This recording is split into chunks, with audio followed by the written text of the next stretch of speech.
Hello, this is Soundout here, and welcome to Chaos of the Power. Is my official Power Rangers tier list stream because I did too much watching a Dino Fury last week while working on the Marvel Legends rundown, and so I'm caught up, and we're gonna go through and rank everything, and We might cause fires. might cause fires. But before we go too far ahead, we have the awesome co-anchors of this stream, starting with DarkClaw643. We're gonna do a DCAU tier list stream. We'll do a DCAU tier list stream if the audience wants us to. There we go. And then our other co-anchor, the Fighter Cows. Yeah, you might actually hear me chime in more because I actually watched, Power Rangers. Yeah. Have you seen the latest episode of Ghost Game? I have not, because I watch Ghost Games on Mondays, because Sundays in my household are Lupin Sundays. So you're in a treat. You're in for a treat for today's this week's episode. I'm looking forward to it. SSJ4 Jason asks thoughts on the images for SH Figuarts Mabius. First of all, total surprise. Yes, they announced SH Figuarts Mabius. Let's go over to Tamashi's website. SH Figuarts Ultraman Mabius is hitting in July. He's a retail release, and he's not a Seiho, which means no rubber. That's the best thing that could have ever happened. How much stuff does he come? Well, how much stuff does he come with? He comes with everything. So he's got the sword. He's got the sword. He's got his beam effect. Tamashi kicked me out of their dumb website. There we go. Well, hold on. Let me adjust the screen here. So he's going to be 7,480 yen. We've got, hands, beam effect, sword effect, hands, thumbs up, color timer, the usual stuff. I'm excited because I love Mabius. And yeah, this just got announced out of nowhere on Saturday. I think it was Saturday. I think Bandai was just like, here, have a Figuart. It's interesting. Because I don't think there's any Mabius. I don't think this year's a Mabius anniversary. Mabius was 2007. So no. Yeah, so it's interesting. Interesting that they're doing out of nowhere. What's also interesting is before Jonius and 80, which we've seen prototypes of, or before even Gaia, they're just like, here, we waited too long for Mabius. Maybe they saw how many people love Mabius from the US release. Psychosis. Mabius was 2006. 2006. Okay, yeah. That's not an anniversary. That's not how dates work, right? Oh, and I mean, do the math. Yeah, someone else do math. I'm not good at that. We all know I didn't do good with math, and that's why I'm bad at budgeting. I would have had straight A's. Yeah. This is the 17th anniversary, so not like a even number year. Yeah. So, anyways, we're getting Mabius. I guess my only guess is since Mabius does play a big part of the Ultra Galaxy fights, maybe they're just like, oh wow, we have been dragging. Who knows? Maybe we'll fight again next to such a figures in 10,000 years. Right. Anyways, that's the thing. So I say for Jason wants us to do a DCAU stream live tier list. We could do that. And for Psychos, Ultra Act released everybody really quickly because that line lasted half the time that Figuarts have lasted, and yet they made almost everybody up through Ginga. So, including Kaiju. So everybody did, but I mean the only problem is their bodies were so. From what I remember, slender. From those bodies are they are definitely going off the classic figure art anime body style back like they used to do back in the day. Mm-hmm. Instead of like, oh yeah, human beings in here. All right. Anyways, I'm throwing up a poll. Shall we do the channel recap or user cheat? DCAU tier list, yes or no? I'm just gonna close the window here so we can still see the chat. Go for it, guys. Just to let everybody know, DCAU means Batman Animated Series, Superman Animated Series, Batman, new Batman Adventures, Batman Beyond, the Zeta Project, Static Shock, Justice League Unlimited, and And all the their related adjacent movies. movies. That's Yep. yeah. So yeah, that's that the Timverse as the other main goes. Yeah, So that can basically be the stuff that started with Batman the Animated Series onward that was in that universe. So, on that note, videos last week. If you didn't catch them, we had the Super Shoto or the Shoto Super Live Man review, which did really well, and my Marvel Legends rundown of all 161 figures that I could technically submit to a film festival because it's long enough. So check those out if you haven't. And hope yeah. everyone enjoys the thumbnail for the video because I drew that. Ryan drew a very strategically business plan thumbnail. He's like, let me draw these characters and make them look great. And so anyways, this Friday's rundown will be Power Rangers. The thing we're talking about today. It's the middle week. Is the middle week also Power Rangers? Middle of the week is not Power Rangers. I was like, should I just do a whole week of Power Rangers? And then I got some Thundercats in. So we're doing a Thundercats video Wednesday. Thundercats first, Rangers second. Yes. That is the priority of my budget too. It's Thundercats first, Rangers second. Actually, it's like Rangers 15th, but that's a topic for Friday's video. Before we go to this, questions. Questions in the chat. Right, let's see. Russian Wanderer, top 5 Gundam soundtrack. Turn A. Unicorn. Build Divers. The build series. Yeah, the build series have all the build series have rocking soundtracks. Specifically, Re-Rise. Re-Rise is the best one. Oh yeah. Wait, what about don't forget Gundam build fighters with Okay, see that one's good too, but the guitar work in Re-Rise though. Oh, definitely.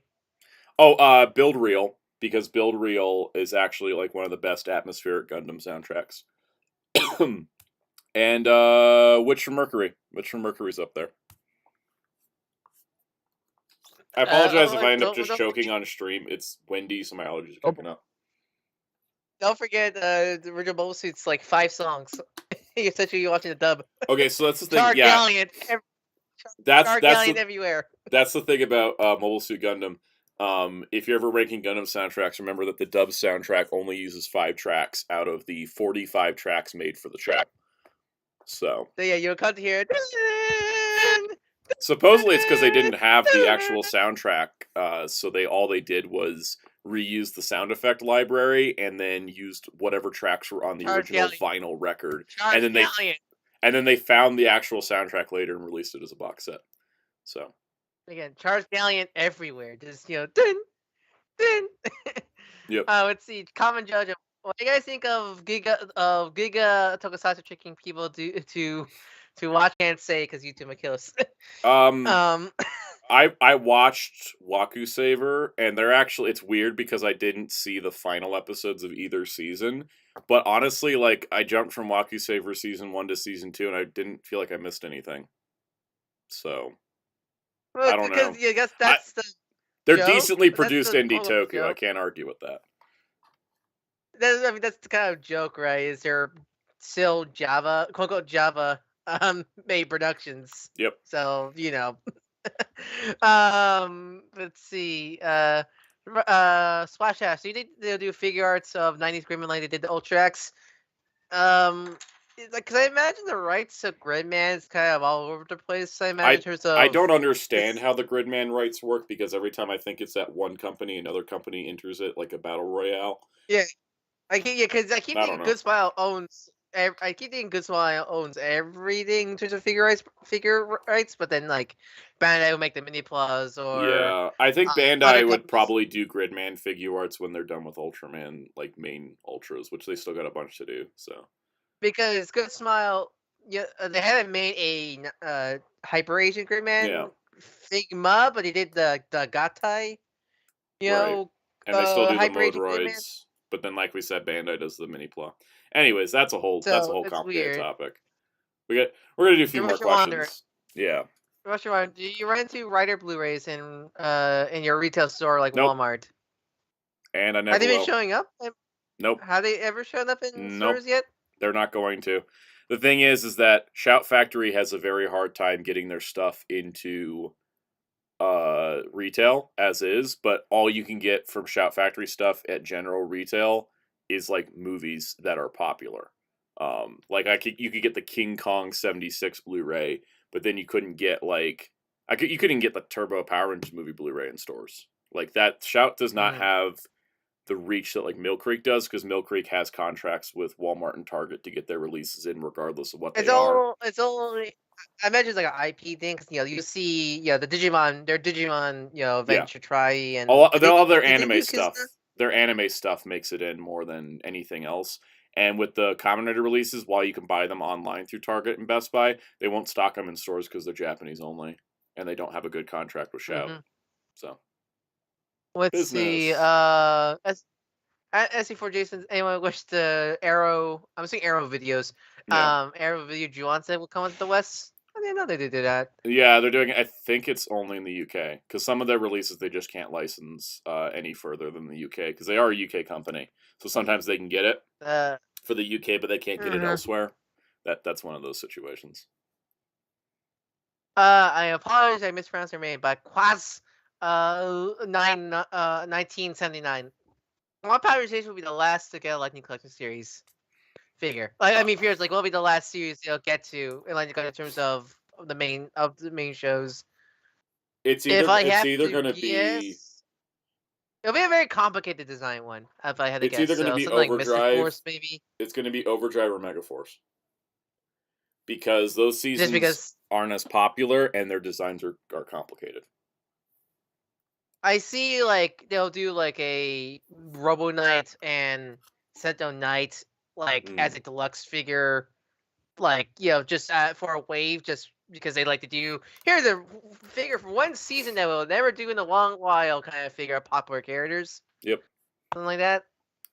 Mutekiti, is it hard watching Power Rangers? You saw the Super Sentai first? No. Nope. Not for me, at least, because I just read them as different shows. Because I don't go in the Sentai version. I treat them as separate things, except when they're the same thing, like Samurai and Shinkenger. Let's see. Blue Baron. Anytime I heard about Gundam, my mind goes to Doozy Bot. The Doozy Bots pilot. Doozy Bots. I'm still waiting for someone to find the original film reel so we can get a 4K restoration of Doozy Bots. Is that lost media or no? No, we haven't. No, because there's a YouTube upload. Unlike the Sarah Moon, the Saban Moon pilot, where only a little bit was shown, the full Doozy Bots pilot can be watched easily. It's just very low quality. I feel like it's hiding in the Library of Congress though, where all that other stuff's been found lately. Like where they found the Muppets one. Yeah, exactly. The Sesame Street. They're like, oh, we found it in the Library of Congress. I don't know. They probably have some. Brian, what percentage have you watched of the physical media you own? AK Fears, how much of the physical media you buy you actually watch? Pretty much. Of what I want to watch, it's 80%. Of what I've actually watched, it's 40. Because I'm looking at my shelf. I think most of the DVDs I have on my shelf right next to me, I think I only watched about 30% of it to completion at most. Yeah, because the thing is that I'm still working through all the Ultraman stuff, right? I have all the seasons of City Hunter I haven't watched. I have, and then there's some things I buy just to have it for the collection. Like I'm not gonna watch Sonic X dubbed. I'm gonna watch it when the Japanese one's out. Am I gonna watch all of the Shaman King 2003 dub and sub? I don't know, but I got both of them. It's a weird collecting. That's me with That's me because I have. That's me with Pokemon DVDs. I have at the Pokemon Advance and Sinnoh Week DVDs because I had them because I love those seasons because of nostalgia. But I haven't really watched them to full because watching them full. But I just had them for the collection. All right, 4 minutes. We're gonna do 4 more minutes of questions, so we're gonna rapid fire some of this stuff because I do need to get started on this tier list, or this is gonna take hours. Commentator, have you guys watched Guyver? Yes, I've seen the two. I've seen the two movies. I have seen the two movies and a little bit of the 2000s anime. I forget if it's the 5 or something. I've seen the two movies. Guyver: Dark Heroes, the superior film, and that's the hill I'm dying on. I also ordered a DVD for that reason. Also, Alright. hi, welcome to the chat, Ranger Christian, Jintaros. Welcome to the chat, you two. Jintaros, what writer show will you want to be released on Blu-ray after Ryuki? Dang. I'm gonna go with. I'm not gonna try to predict what writer show will be released for various personal reasons. But what I want is Agito. Let's go with that answer. I'm not saying I know anything, and I'm not going to do a business prediction because I may know some things. But Agito is the one I want next. I feel like realistically, the Toei might give them more of a newer season. I imagine. You'd be surprised because Toei licensing gets more expensive the newer it gets, unless they want it to, like 01. They wanted 01 out there because they got this comic deal for their really half-assed 01 comic. God, I don't like that thing. Anyways, that's a different. Let's see. That's a different topic. Two more. Last question. Both from last question. One to get quick out of the way, and last we can kind of discuss a little bit. Kawajo, do you think they'll ever make a Marvel Legends ROM the Space Knight? A modern figure ROM, I can see how they're doing since they have the rights, but I don't think they'll be under Marvel Legends. It would be under its own toy line. Rights. Yeah. Because Hasbro owns the characters, like easily they could make any time, but it won't be under Marvel Legends. And his other question is, do you guys think we'll get any more Super Sentai adaptations, or is that idea dead? I don't think it's gonna be completely dead, because but I don't think it's gonna be like the same we've been doing for the last 30 years. Based on everything I've seen from Cosmic Fury, I would prefer them to not and just go all original at this point, because what's stopping them besides money? And Hasbro's got money. Because I don't know why we're using the right now. Outside of maybe it's because they want to use the Don Armagay fight to use Zed as the Don Armagay suit with the brain and all that. Well, outside of that, I don't know why we're using the Q Ranger Zords for Cosmic Fury when everything else is different.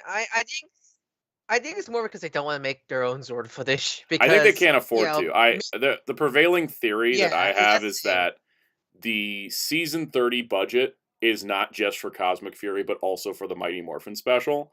And that's why they're using Q Ranger Zords, because they need to save money somewhere. 10 episodes. Yeah, and 10 episodes. I think all of that is... And it's them experimenting. And the thing is about original Zord footage is it's expensive because you have to build miniature sets. Toei, Tsuburaya, they have those just pre-built. They don't have to build them, whereas Power Rangers doesn't. And so they'd have to build them in addition to making the suits. Now, that being said, do you do a Power Rangers season without Zords? How well do Zords sell as part of the toy line? That's all. Or will it be all CG? Yeah, or will it all be CG? Super chat. Red Ranger Christian. If Zenkaiger gets adapted, do you think they would go with original suits? Yeah, because I don't think having 4 Robot Rangers works in America the way that it works in Japan. There is a thing of it sometimes it could work, but the thing is that the problem is anytime Power Rangers gone too wacky, it's resulted. What I could see them doing is I'd see them keeping the Zenkai roids, but just completely just redoing them, because they don't need to keep the wacky to Zenkaiger, of course. Yeah, but I can see because people like robot characters, like robot psychics. You know what the thing is though. The basic figures would have to be the price like the Beast Bots would, because of how detailed they just in terms of individual sculpting. No, have you seen the Marvel? Some of the Marvel figures are barely but that's Marvel. With Power Rangers, the basic figures thrive off of being able to reuse molds, and I don't think they can reuse the Zenkaiger. They'd have to have 5 unique molds for Zenkaiger suits, right? And because of that, that's a problem, because remember the Beast Bots were all deluxe priced because of the extra sculpting. So you'd have that problem, and then your basic team set is going to be $75, and that's no good, because then what's the point of basic figures at that that price? Because I can see if Zenkaiger came out during the 2000s, I think I can see if hypothetical Hasbro owned the license since the 2000s. I can see them doing so much gimmick action figures of just reusing those molds under like Spider-Man, Batman, scuba armor, blah blah blah, all that stuff. That it was like back in the 2000s. Nowadays, like nowadays they can't even release the whole base team at retail. So yeah, who like knows? here's the I just feel like if they do Zenkai, they'll just snip off half the paint because Hasbro's cheap that way. Yeah, I also do think the Probably reason why we're not those- getting Q Ranger suits is because of basic toys. I think that they totally made the decision for those original suits, and why they're so sparse on details is because it'll be cheaper to make into basic figures. That's my theory, at least. It's so weird because it's so funny because I kind of agree. I do agree with you with that, but it's just funny because Hasbro does not care for their basic toy line compared to every other. Because I think an idea I've been wanting to do for a long time is to actually want to do a video idea is to actually compare quote unquote kids $10 toys from Hasbro to other companies to see just to compare how bad Hasbro's $10 figures They're awful. To every other They're company. truly awful. Every other company. Every other toy company, from Bandai to Jazzwares to Jack Playmates to Mattel, the Playmates. Playmates even does better $10 toys. Yeah, all their $10 figures are so much better. Like I mean, you look at Jazzwares, where their Halo and Fortnite figures are pretty much mini like Marvel Legends. You know, they have ankle pivots, they have like torso articulation, they have double jointed knees. They're like modern day GI Joe figures. They can and they both do, and Jazzwares does vehicles or the Fortnite and Halo lines. Accessory packs, like those two lines are impressive. Now, and before we get Hasbro, now before we get too off track, because we could go down a whole thing about how Hasbro stuff. It's super late. Yeah. Also, yeah. Brian also mentioned Bandai's Dragon Ball Evolved figures. Those figures are insane. I have one of the Naruto. Oh, those ones are actually really good. Yeah, they're actually insane. The other thing I was gonna say is welcome to the chat, Donnie Pearson. And my weekend was more phenomenal because I've been doing Power Rangers stuff all weekend.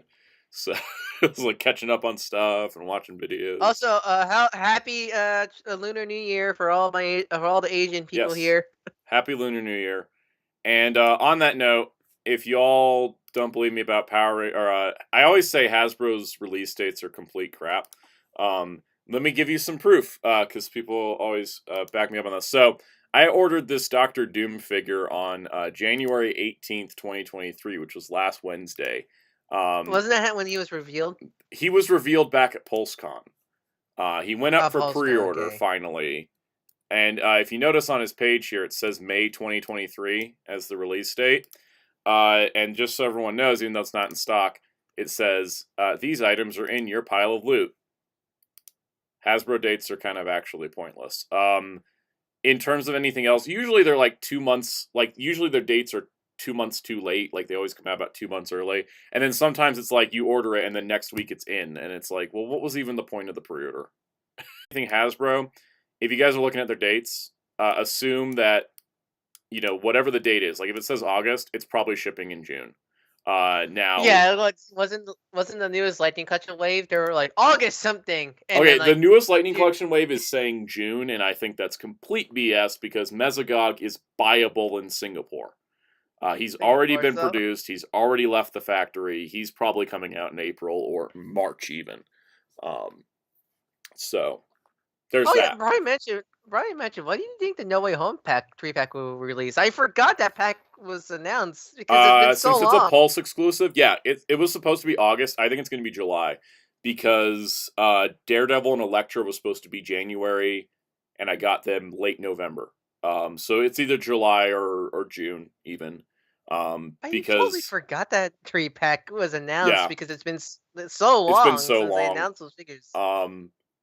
But yeah, the 3-pack with Daredevil, the 2-pack with the Heralds of Galactus, those were supposed to be January, and I got them in like November, December timeframe. So here's the thing: since they haven't because there's no it's the last time we saw them, there was 2 CG renders. Yeah. Do you think they'll update the set to include civilian heads, the Peter heads, and such like that? Because there's so this is the thing with the No Way Home pack.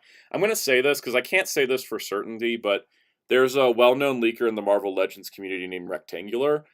He did a whole video that essentially leaked the entire roster of 2023 Marvel Legends, and it's been spot on so far. Like every time they reveal one, I'm just marking it off as leaked list.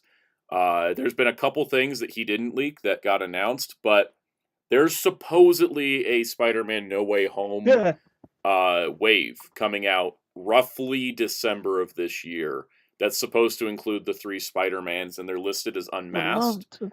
So I'm not sure, though, if they come with masked heads, because I could see Hasbro going, oh, you want the masked heads, you gotta get the 3-pack. If you want the unmasked heads, you have to get the singles with the Build-A-Figure part. Hasbro loves There was a money. roach climbing on my leg. There was a roach on... Oh, dang.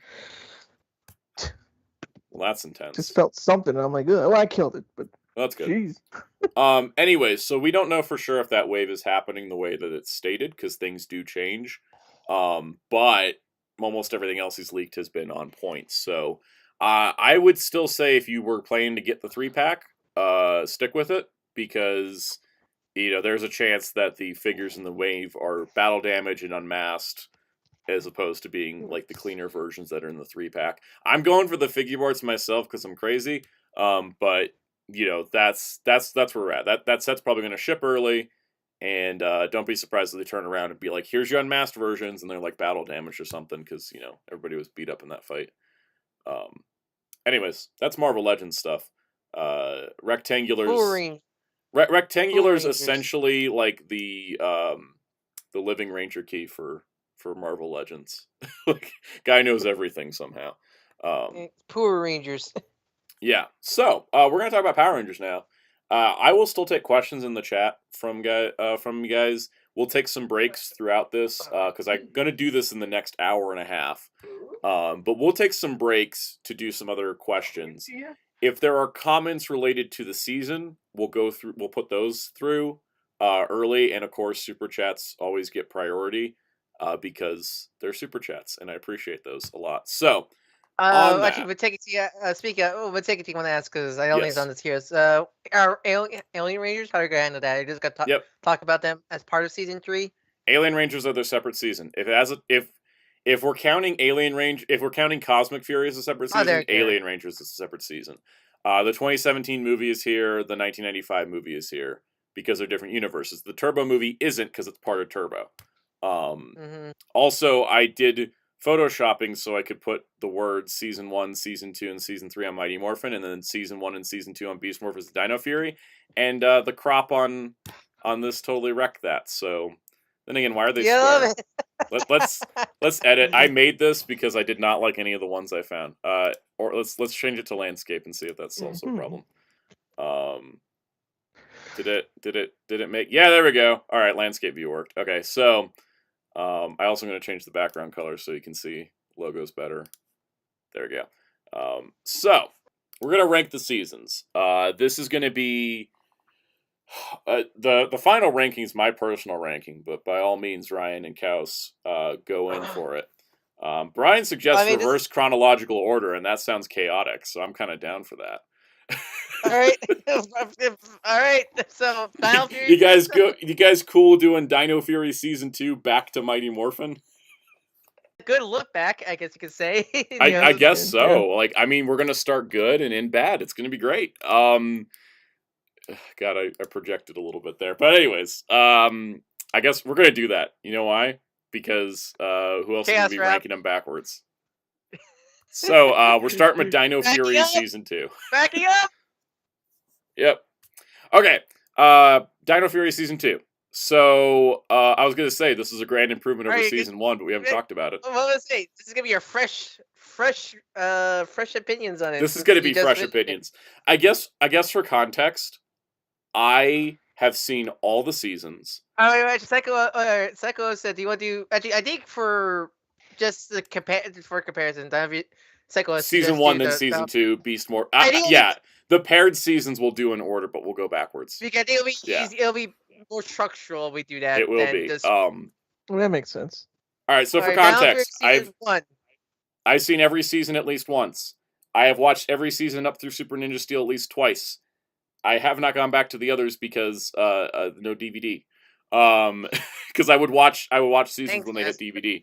Thanks, Hasbro. All right, so we're ranking the seasons individually. Reason why? because if we, because this bugs me. Like the quality there is a quality difference between I think Dino Charge the Dino biggest one. Fury, Beast Morphers, Megaforce, Samurai, Dino Charge, Ninja Steel, and Mighty Morphin all have quality differences between seasons. So we gotta rank them individually. And the thing is, I see people rank shows and they rank Megaforce and Super Megaforce separately, but they combine Samurai and they combine Dino Charge, and that bugs me because if you're gonna split them, you gotta split them, or if you're gonna combine them, you gotta combine them. Just because they use two different Sentai does not make them two completely different shows. To be fair with Samurai, that at least makes more sense for Samurai because I think it was filmed to be 140 episode series, wasn't it? And it was, but then again, Samurai was a rush production, and they were just copying the Sentai script down to crediting Kobayashi. So yeah. But so like Samurai, I think it's the only exception since that it was unlike the other ones where there is some differences throughout to the season change. Samurai is the only one where it literally just next episode. That's it. Now, for me, I also rank them. I will rank them individually. They're not going to be on the same tier, which is why they're also split up. Because let's talk about Dino Fury and we'll talk about it. So, all right, season 1. Season 1. I'm going to be honest. This show literally broke me. Because I liked the opening 5 episodes or so. The first episode, I think, is going to be a great episode. The opening arc of getting the Rangers together was really good. And then they hit the moral of the week episodes that they were rehashing from Ninja Steel, that they rehashed during Beast Morphers, that are the same damn plots we've been using for years.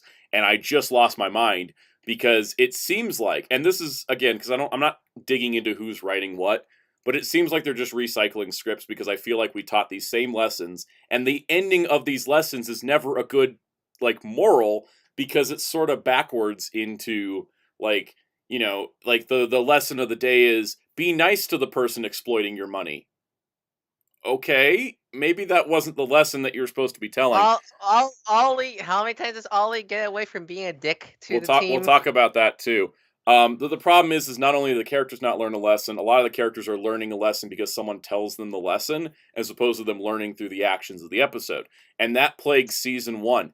I would say there's about 10 good episodes out of the 22 of season 1. And people could complain Ninja Steel's filler land, they should complain about Dino Fury being filler land also. Let's be fair. Here's the thing. Dino Fury as a whole was supposed to be 22 episodes. They were told after they wrote the show that it was going to be 44, and it was going to be 2 seasons. And so there is legitimate filler because they had to fill it all out. How much? Honestly, because I wonder, when they got the news for that, was that when they were filming? Was that just done? They were about to start filming, and they were done writing, and then they got told your season's twice as long. And Lord Zed was never supposed to be part of these shows, either season. That Zed was all filler, bunch of other stuff. In season 2, I think because they had more time to write it.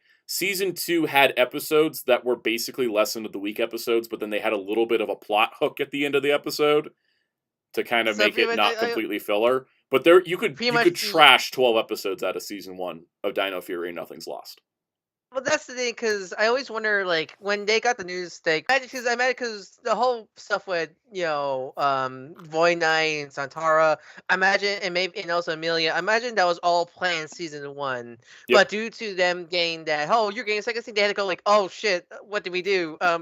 Scramble things around so we can extend the plot longer because we have more episodes, hence why there's so much filler, because they need to literally fill out what's the remaining episode, fill out the remaining episode slots, as I imagine what happened. And I think with season 1, they filled it out with I don't want to say the crap episodes, but they put the worst episodes because that season was airing on Nick in the US. So the thing is that Dino Fury season 1 I think has 10 good episodes, but those other 12 episodes put it in F tier because it's literally unwatchable at times. The other, I could go on for a while about some of the episodes that bother me, but there's episodes the episode where Izzy starts dating Fern is atrocious. It's actually a horrible episode because it's supposed to be the big moment for the franchise with Izzy becoming the first LGBT ranger in the franchise, and it's a Javi episode. It's not her episode. It's a Javi episode, and it is the dumb matchmaker episode Jeez. where they set somebody up for failure on a date, which they already did in Beast Morphers, and they did it in Ninja Steel, and they did it in Dino Supercharge, and it's just a tired, recycled plot that just had a nice think- twist at the end. But the think problem for me- is, they do the same matchmaker storyline 5 episodes later this season. So they can't even get themselves into a consistency. And then season 1 has massive continuity problems where we go from Halloween to Midsummer Halloween. to Christmas. Christmas. So time was space is warp, but time is bendable. Yeah. It's a mess. The because- whole season's a mess. That's why it's an F tier for me, because It's so it's weird. bad. It's so weird with the Izzy coming out episode because it's your hobby just doesn't really know any like social cues of romance, or he doesn't like, does he not think his sister would be into? I really There's a lot of discussions that you think would be had between them that don't. And that's the thing too, is don't happen. Ugh. they don't happen. What it is, and this It's is, not good you know, because I this is something we'll talk about this season 2. They got much better at. But Izzy is the safe kind of gay character in media, the one where nothing is explicitly stated, the one where it's all implied, and that sucks. There's no point in having that anymore. You know, the thing is that what could have been, you know, adding drama, which we'll talk about season 2 because they did this, is if Javi didn't know and Izzy has to tell him, and then he realizes where his mistake was. Instead, it's just all done in subtext and implication and just offhand things. And so while it's a good moment for the franchise to move forward, it's a really weak first step. And then we get much better at in season 2. It's weird for, you know, specifically season 1 with Izzy's gayness, because, you know, it's, yeah, like you say, it's like they say they're gay, she's gay, but like They don't even say it. They just show it. Oh yeah, but it's like there's no like you could kind of tell, you could kind of read the lines. Nope, it's not because I'm watching Static Shock, and I'm not sure Richie in Static Shock was written to, because I don't Richie was written to be gay like his comic counterpart. They just weren't allowed to do anything with it because of Kids WB. Yeah, but the way you listen to Richie, his dialogue in Static Shock, you get that a little bit. You get kind of like.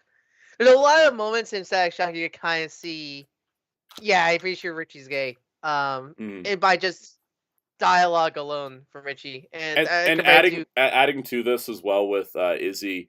When we first meet Fern, Izzy and Fern seem like they hate each other, and then the next episode they're dating. Like they go from bitter rivals to dating. To the next episode after that, where they're actually dating. It's great. But then, like, season 2, I'm going to start transitioning to season 2.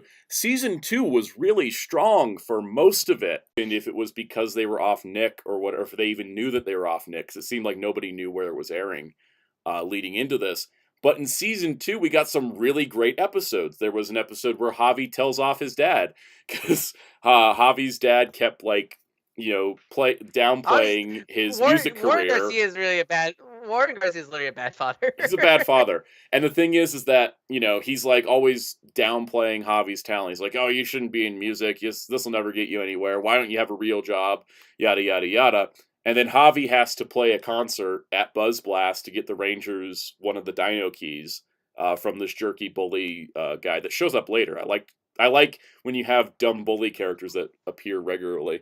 And so, like, Javi has to play this concert, and so he misses his dad's medal ceremony because he's got a responsibility to the team that's also a work responsibility.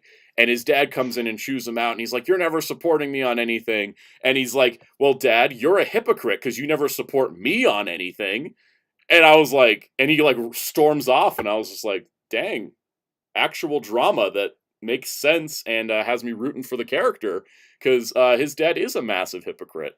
And I feel like with season 2, what is it? Since they're allowed to actually move the plot forward, like the main plot forward, they're allowed to actually move the characters forward. It does. What I imagine what's going on. Because Warden Garcia goes through this arc where he's like this really like tough, stern guy, to like at the end of the season, there's an episode where Izzy and Javi realize how fun their parents actually are and how cool they are as people, and like the both parents love karaoke, and it's like a whole arc, because it's like, you know, the characters are actually learning. And adding to that, there was a really great episode with Izzy where she's in a situation where the part gets attacked, so she runs off and becomes the Green Ranger, and then Fern's panicking because she can't find Izzy, and so she's talking to the Green Ranger, not knowing it's Izzy, and going like, oh, I love her and I want to protect her, but oh wow, I've never even said that to her. And so there's this whole arc about like Izzy turns down a college that Fern's going to, and her dad's disappointed she's turning down the college, but her dad's like, oh, I screwed things up with Javi. I don't want to screw things up with you. Like, you make this choice. It's your choice. I've already learned that I've overstepped my reach, which I was like, wow, character growth. And there's a whole arc through the episode about how Izzy can tell Fern that she's the Green Ranger, and that's why she can't go to college without actually saying it. And there's this really great scene that's really well done. And I can't believe this is the same writing team from the last few seasons, because they actually had really competent lessons that didn't end. A human conversation. Human conversation, more natural dialogue, really good acting, and the message at the end of the day was not a simple, oh, everything works out if you do this. It was okay, so Izzy's not going to college. That sucks.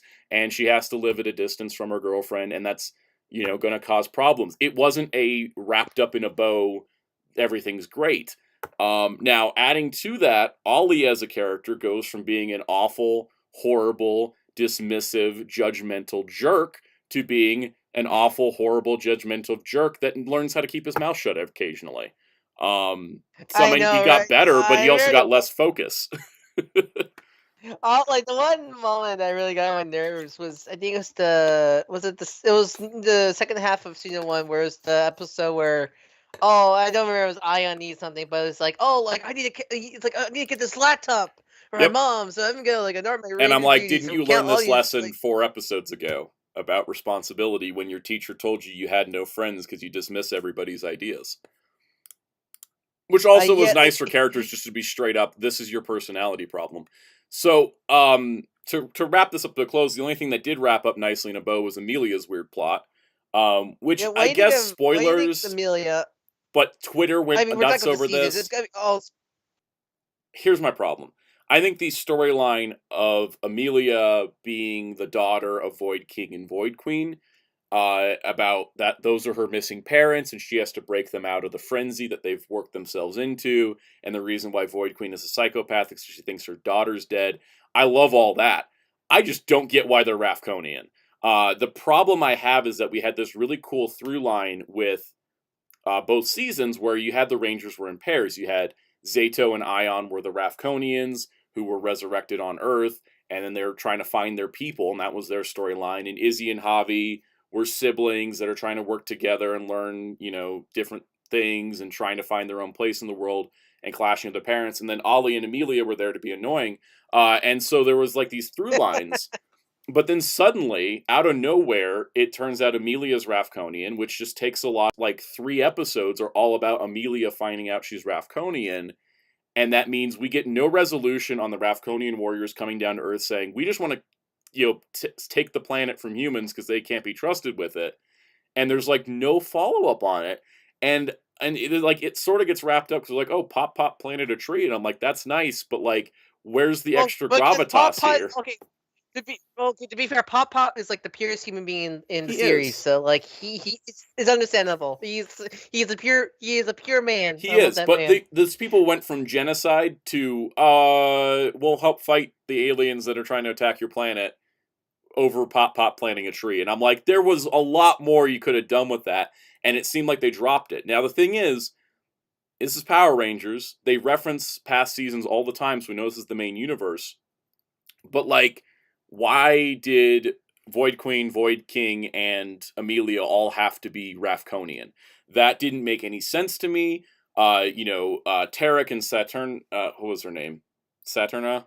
Santora. Santara. So Tarek and Santara, they never use their psychic powers. They never have their antenna exposed, even when they're just talking to each other and there's no one else around. There is no mention of Rafkon in any of their storyline. And if this was actually planned out, I'd be surprised, because it really does seem like a third act ass pull. And it bugs me. I think the the Amelia Rapcon, like being a Rapcon, was Yeah. set up throughout the whole season. So that's It wasn't Amelia, I'm really fine with. because I was looking for the details that would because I saw people say, "Oh, it was set up," and I'm like, not really, because she never exhibits anything. It's like Rafconian specifically. It's very similar to Mac is a robot in Overdrive. Wasn't they do hint it a little bit, but Mac it's is not a like robot big, in Overdrive like, is set up with the mother not being in photos, with all the photo, like his dad's the same age in every photo, that kind of thing. Like he was looking at photos, starting to question things, and like how he was just like this lone single child, and there was never a mention of the mother. Whereas I think really rewatch Overdrive. yeah, we'll talk about Overdrive. Not getting enough credit in a minute, but I want to get off the Dino Fury tangent with this. But basically, the thing is that I think Amelia and her parents could have been another species of alien that were treated badly by Area 62. Everything else I would have kept, but her being Rafconian and her parents being Rafconian means there is 5 Rafconians on the Earth. There was all the Rafconian artifacts, all those. Like, why was Earth the magnet for Rafcon so much? It overstuffs the show. It overstuffs the show with one planet's stuff, as opposed to maybe exploring different corners of the universe that's already there. I feel like the only reason why they made Tarek a Rafconian just explain where he got the Void armor from.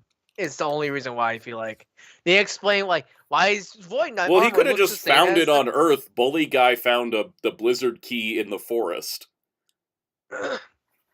I mean, that's the thing is I think that they could have thought of a better reason for them to be a different alien species than just Rafconian. Well, it's so weird because I'm assuming the Dino Knight Morpher was just on, and the story was just on their ship when they crashed onto Earth. When they, I'm assuming that's what's case because they, from what I remember, it's been a bit I've seen the scene 2 stuff, but like he literally after. He locked Centaur up in the Nor Freeze test tube. He went to this little box in Area 52 and opened up, and there was a Dino Knight Morpher and the sword. So because they revealed this in the next to last episode. Yeah, so I'm assuming that's theirs because I mean, I don't mind them fighting random Racon stuff because you could easily say it's left over from the Great Racon War on Earth thousands of million years ago. Like it looked like classic old dino like fossil dig up stuff.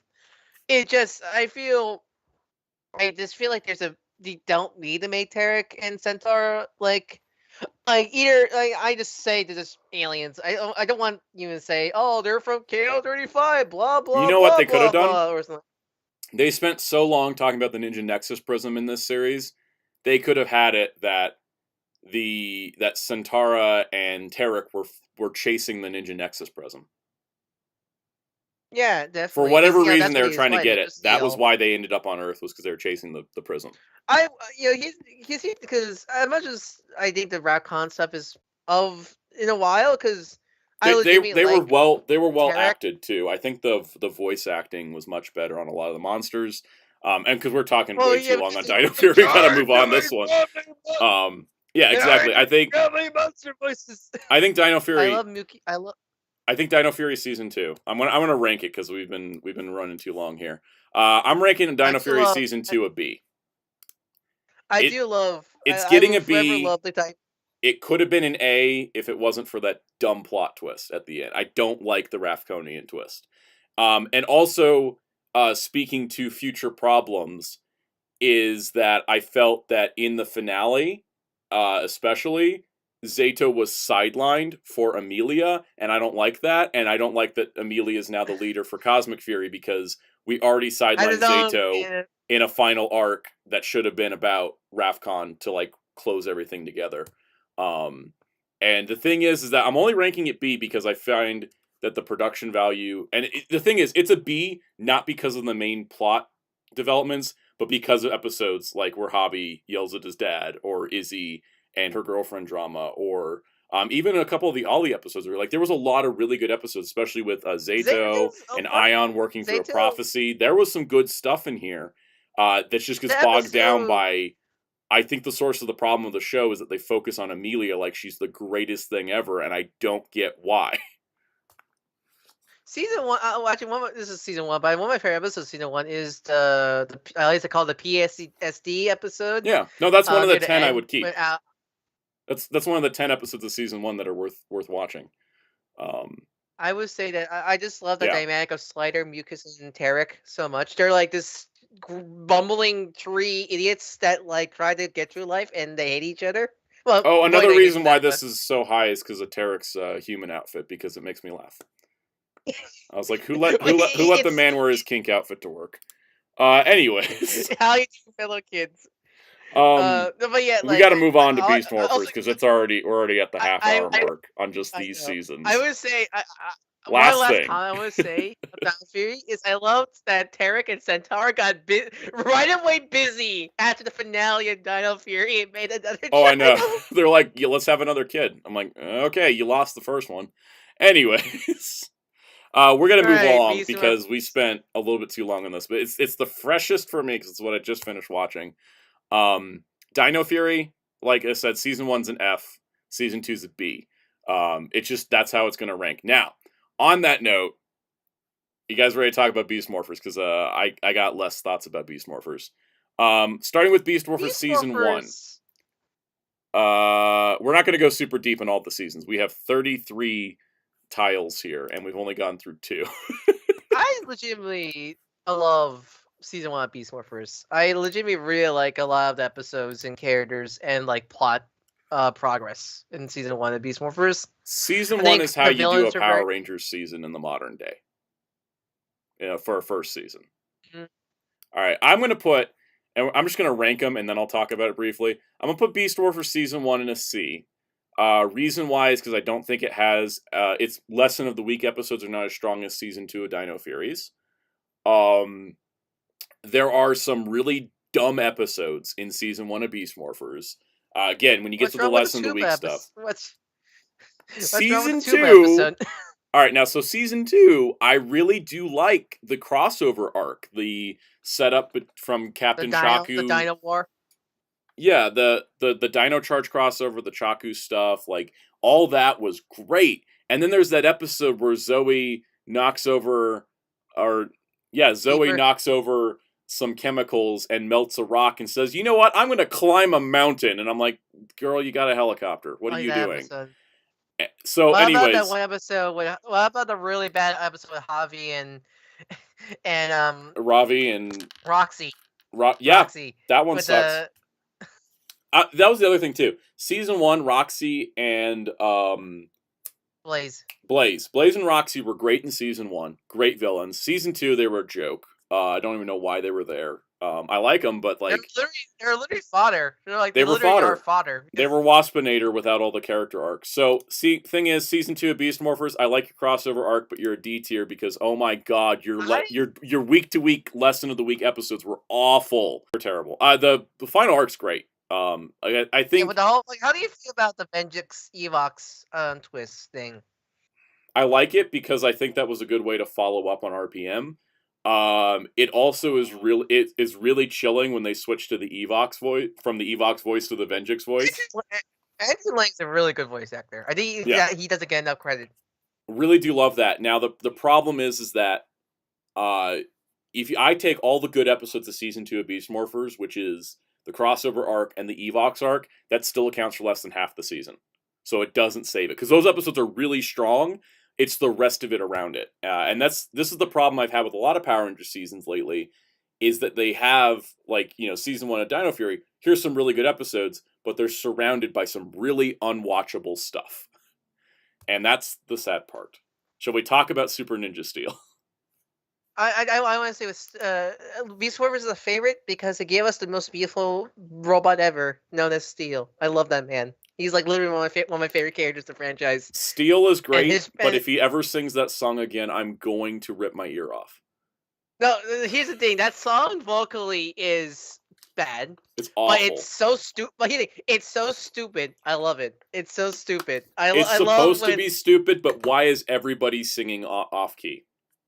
Yeah, it's one of these where poor execution, but I love the concept of Yeah. it. It's one, I'm a sucker for stupid stuff like that. Everybody sings off key, and it's like, oh my god. All right, so All right, let's talk Ninja about. Steel. All right, so okay, yeah, because we're breaking my. I won't want to. Don't let me forget 2017 and Hyperforce because they came between Ninja Steel seasons. It's better just talk about Ninja Steel now than Yep. those two. I Ninja think. Steel season 1, pretty much a D tier. It's people talk about Ninja Steel as the worst season ever and all that stuff, but I just think it's mediocre at very most. The It's thing like, is, Ninja Steel season 1 has one good episode, and it's the Levi remembers his memories episode. I do think the Levi, like the whole Levi The arc was brother good, arc, which is. but the problem in Ninja Steel is they think that kept arc's good. introducing plot points and solving them in 20 minutes, or just dropping them completely, which is the Saban directive or whatever. Ninja Steel has the one good episode where Levi recovers his memories. That episode is good. The rest of the arc around it is some good setup to it. That episode where he recovers his memories, that is the truly great part of it. The rest of the season sucks, but Ninja Steel does not ever make you pretend like it's a good season. Dino Fury season 1 starts good and ends good and has a bunch of really bad episodes in the middle, and that is more frustrating as a viewer than it just being bad throughout. And that's why Ninja Steel is in a D tier.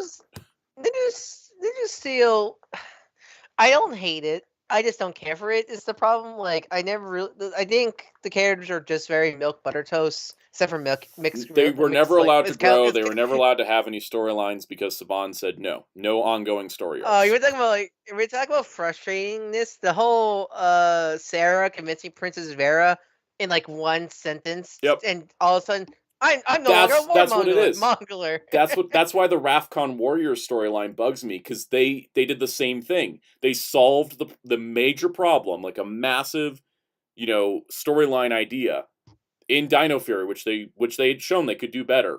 They solved the Rafcon Warriors in one thing of, they saw a tree planet, and then we never see them again, and it's like, well, whatever happened to them? Well, and that's the problem with Ninja Steel, is that that's how it would solve things. And also because these are the same writers from Ninja Steel, so what are we surprised? To be fair for Dino Fury, at least with Dino Fury, Pop at least was helping people get away from the Spork's piece attack. So I can see like the combination of the tree and that convinced the Raccoon leader to maybe not do that way. Ninja Steel is literally like, Princess Vera decided not to go warmonger because Sarah made cookies or wherever it was, if I remember right. All right, it was something like that. It was like literally a cookie machine. Super Ninja Steel has one good episode, Dimensions in Danger. The rest of it kind of is complete. I can't remember most of what happened. I remember. That's why it's going in F. It's going in F because I can't remember the season. The only episode I remember is the really horrible gamer episode about this chameleon game. Also remember the kind of really bad message episode about Levi and one of his fans kind of being too. Most of the episodes of Ninja Steel. Yeah, most of the episodes of Ninja Steel try to tell a moral, and then the moral is completely askewed, and they actually teach a bad lesson. Yeah, because I remember when it was like, one of the Levi fan was one of those really creepy fans. It's like, don't mind him. You just try to be nice. Like, no, that's kind of a dangerous message to tell.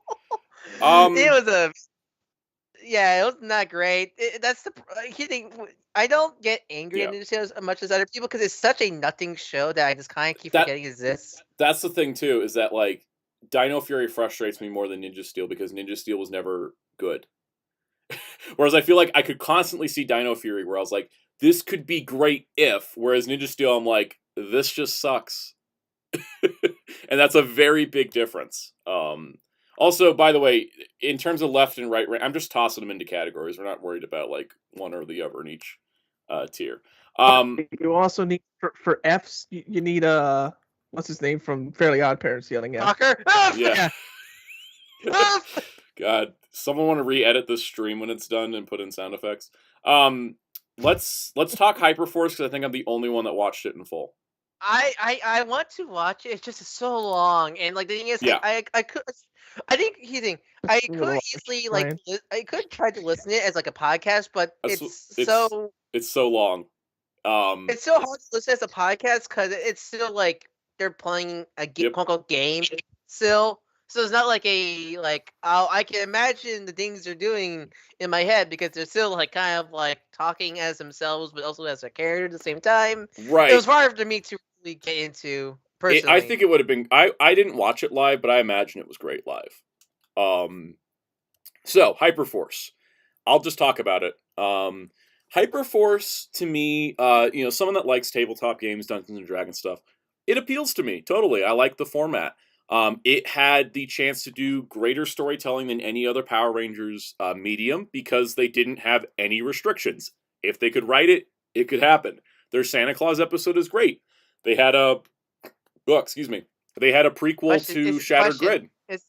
Is the Santa the same actor that plays Santa in all the Neo Saban era? No, but they made Santa a ranger with a reindeer Zord. I do remember that. I think. And then Heroes of the Grid made a set about it, and they drew him like Fresno Bob. Yeah, I love it. By the way, nobody gives credit to the guy who played Fresno Bob in RPM getting a regular gig as Santa in Power Rangers. Anyways, I did not know that. Yeah, it's the same guy, and he's been playing Santa since Dino Charge. He's had more appearances as Santa, I think, than Fresno Bob. Anyways, so Hyperforce, it got to do things like nobody else did. I watched through all of it. It's very long. You have to be kind of used to how tabletop RPG storytelling goes to really get it. But you know what? This one, it's going to go in an A tier. It's not like it's a favorite of all time. I'm never going to rewatch it because it's just too long. But for being such a unique spot of the franchise to provide unique storytelling, and the way they did stories like, hey, why did Scorpina disappear in Mighty Morphin Season 2? And they wrote a whole like campaign episode around Scorpina's disappearance. Or, they did stuff with time, because it was like a Time Force sequel, so they did like what happened after Time Force and all that. So that kind of thing was really cool, and I did enjoy it for that. Because it was kind of like a lot of like what ifs and time travel, so it was kind of like this cool thing that I really did appreciate. So that's why it gets an A tier, because that's just what I like. Okay, big question. Yeah. It's hard. I imagine kind of hard to ask, but do you think the series can hold on its own if you have not seen any of the other things they're referencing? I think it can. Because I know that's a big problem with Dino Fury people have with it and Beast Morphers. Dino Fury Beast Morphers, they rely too much on the past because they're like, let's pick up the Evox plot. But the thing is that, as much as they show old clips, they, this is the problem. This is what it is. With Dino Fury and Beast Morphers, when they reference past seasons, the Rangers just already know what happened. Okay? They're like, oh yeah, that time when, and then they just show some old clips. Whereas in Hyperforce, the Rangers don't know the events that happened in the past. So when they meet Thrax again, they don't, and they're like in Mighty Morphin times trying to find Scorpina, and then like it turns out that she was transported to the future, and so she was out of time basically. And so I like that Hyperforce made sure the characters didn't know the situation. They had to learn what they were following up on. Whereas in Dino Fury, God, there's that one episode where they're like, they make the bike, and they're like, yeah, it's like, look at these and they're bikes. like, we need to find inspiration from the past. Remember the Sonic, Tori's little like megaphone thing? And I'm like, I don't even hardly remember that. Why do you guys know it from like flipping through a database? When did you all go to Ranger school? Like in Beast Morphers, they had the explanation that was part of Ranger training was knowing the history. But like in Dino Fury, everybody just knows stuff, and that disconnects the audience because then the audience feels like they're supposed to know stuff. But yeah, Hyperforce I think was much better at tying things together, which is why it gets a higher recommendation. It's better written than a lot of stuff was. If Legends of Vox Machine, I think that's the series called. Yeah. If that could get its own animated series, I think Hasbro should at least make make a 13 episode season for Hyperforce. It would be a great way to bring the fandom in on the idea of an animated Power Rangers, because I think there's a lot of people that have reservations about animated Power Rangers, but Hyperforce would be something that you couldn't do in live action. And if you could do it animated, Well, big that'd be budget. great. Yeah, I mean, you'd have to have an insane budget. I mean, there's Zords that get a robo. It cheats to Yep. transform. There's Zords cheat to transform. They travel back in time and meet like the cast of Time Force, or like they're in Time Force time. So like Nadira's there and Ransik, and they meet Kruger, and it's like you can't bring all these characters in live action, but you can totally like do it as an animated or even a comic book. I thought comic book would be a great way to do it. A lot of good storytelling. 2017 movie. 2017 movie. No offense to anybody that likes this movie. Hot take, F tier. Sorry. I've seen this movie 1.5 times. I watched it in theaters. I got the Blu-ray. I watched it again. Fell asleep halfway through it because I was bored out of my mind, and that was at 6:30 p.m. You should have seen my face. 6:30 p.m. This movie put me to sleep. What did you say, Kels? You should have seen I said when he said F tier, you should have seen a smile on my face. I mean, no offense to anybody that enjoys this movie. I'm glad you do, but like, it is not. I don't like it at all. It's incredibly dull to me. It really is. It's not a bad way. Okay, so here the concepts and stuff, like a lot of things in the movie, I don't think is bad at all. I just think they really like the balance scale was like you got the balance scale, the Ranger stuff, and like the civilian character stuff, and there wasn't even Ranger stuff. There was just Zord stuff. Yeah, it's like one weighs out the other of the character, like because I don't mind character. I like character stories. I think some of the character writing here is not bad at all. But it just all the action is in the last half hour, and they cut one of the Rangers' fight scenes from the movie.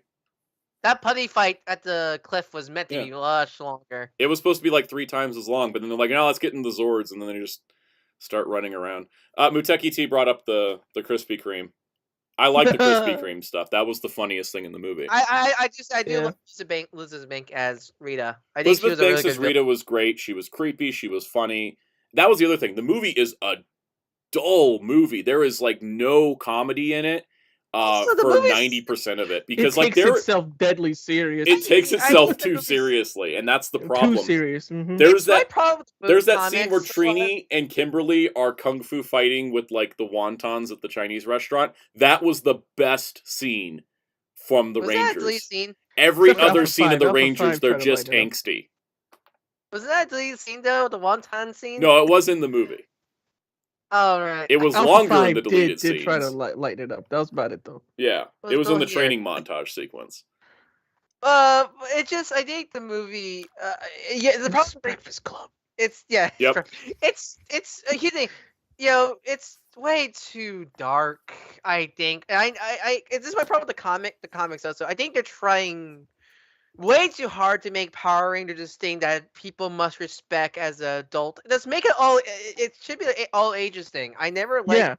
Yeah. I agree with you. I never like when fan films, comics, in the 2017 movie tried to make Power Rangers just try to be so much mature and darker. Because it feels like they're too embarrassed to embrace the goofy aspect of the series. And that's the thing I think I like about Dino Fury Season 2 is it's goofy, but then you have your hard-hitting stuff, for example, like... Exactly. The thing is that... Because, like, for example, Serious Conversations was like Izzy and her girlfriend, or I keep hyping on these 2 episodes of Dino Fury, but they're really good.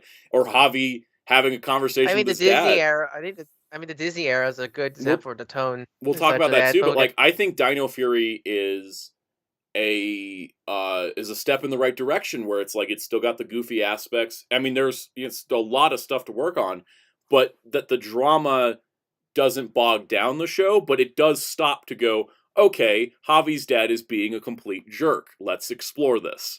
And that's what I think the 2017 movie spent too long on the teen angst and not enough time on the Power Rangers. They should have morphed halfway through that movie. The reason why that movie lost so much money at the box office is because it had no rewatchability. Because people barely watched it, and then those people came out of the theater going, well, there's only like a half hour's worth of action at the end. And that didn't sell it. The reason why Marvel movies made so much money from repeat viewings all the time is because people liked watching the action over and over again. I mean, I just think of like the Sonic movies, for example. Yeah. Like, those are a perfect fun. example of that. And so I think that is what the movie's mistake was, and I think that's why we're not going to get a Power Rangers movie for a long time, because it made so little money. Also, the aesthetics in the film are Yeah, very strange stuff. I want to shout out to the chat. Eric Craig says that they're homeschooled, doing book reports, and they have to do 10 of them. I'm a sophomore. Our reward is the Ultraman Nexus Mill Creek DVD. Now, that's what you call a really good reward, and I wish you the best luck on the book reports, and do your best and get that DVD, because that'll be a good time. All right, moving on. Next is Dino Charge. Dino Charge. Okay, you ready? You guys ready for me to cause some war? Let's see. Do you dislike or like Dino Charge? That's the biggest thing, because it's two camps. Dino Charge, Season 1. I'm going to rank them, and then I'll tell you why. Dino Charge Season 1, C tier. Dino Supercharge, F tier. All right, so... Dino Charge is C to me as well, actually. I think...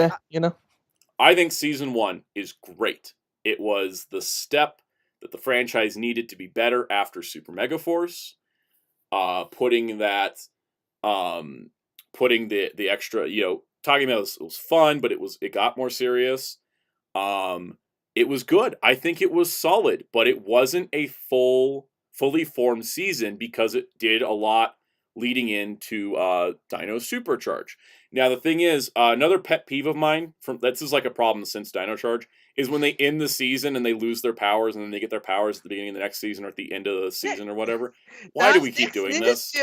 Ninja Steel's the biggest example of, why did you do that? Why do you do that? Dino Fury, they lose their powers just so Ollie's mom can find out. By the way, Ollie's mom, best character in Dino Fury. And then they get their powers right back again. That's a W. That's a W in Dino Fury to say, because it shows Ollie's mom doing some cool shit. By the way, not to keep going back to Dino Fury, best characters are Ollie's mom, Solon, Izzy's mom, and Pop Pop. a lot of parent characters, I noticed. Great parent characters. All right, so Dino Charge, if it felt more final, if it followed, it doesn't work as a standalone. You have to include Supercharge. Now, Supercharge is an F because, oh my god, that finale was horrible. Not to mention, they dragged out the Aqua Ranger storyline too long, and the Silver Ranger storyline was too short. The Aqua Ranger storyline bugs me because Tyler spends all this time looking for his dad, which is a weird fetish the writers have for several years in a row. Tyler spends all this time finding his dad. He finds his dad. His dad turns out to be a ranger, and his dad's just like, all right, cool, see you later, and leaves again. And it's like, what was the point of finding him then? And then the ending where the Rangers blow up the Earth, time travel backwards, and now dinosaurs exist on their timeline.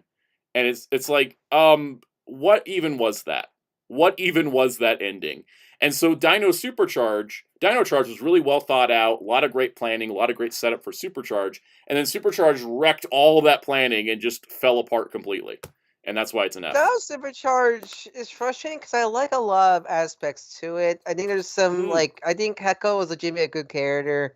But the whole, I wish he stayed, I wish he didn't reveal if he was snide.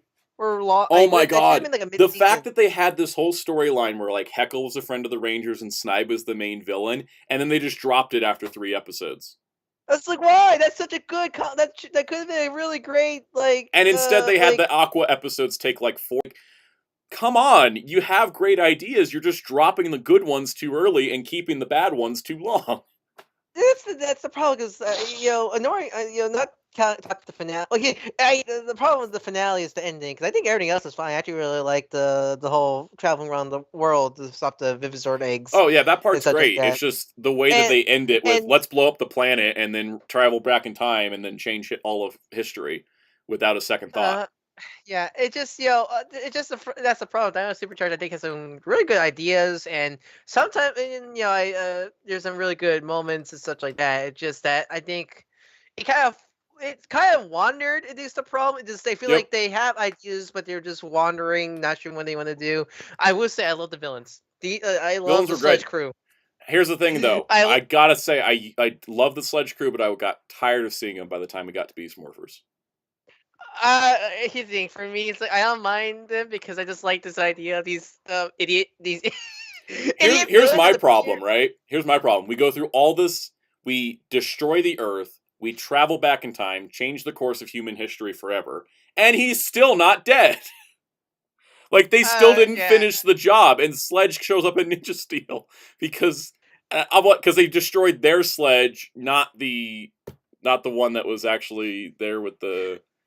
I was like, how do That sounds how do you confusing. blow up a whole Earth, change your timeline forever, and still can't kill your main villain?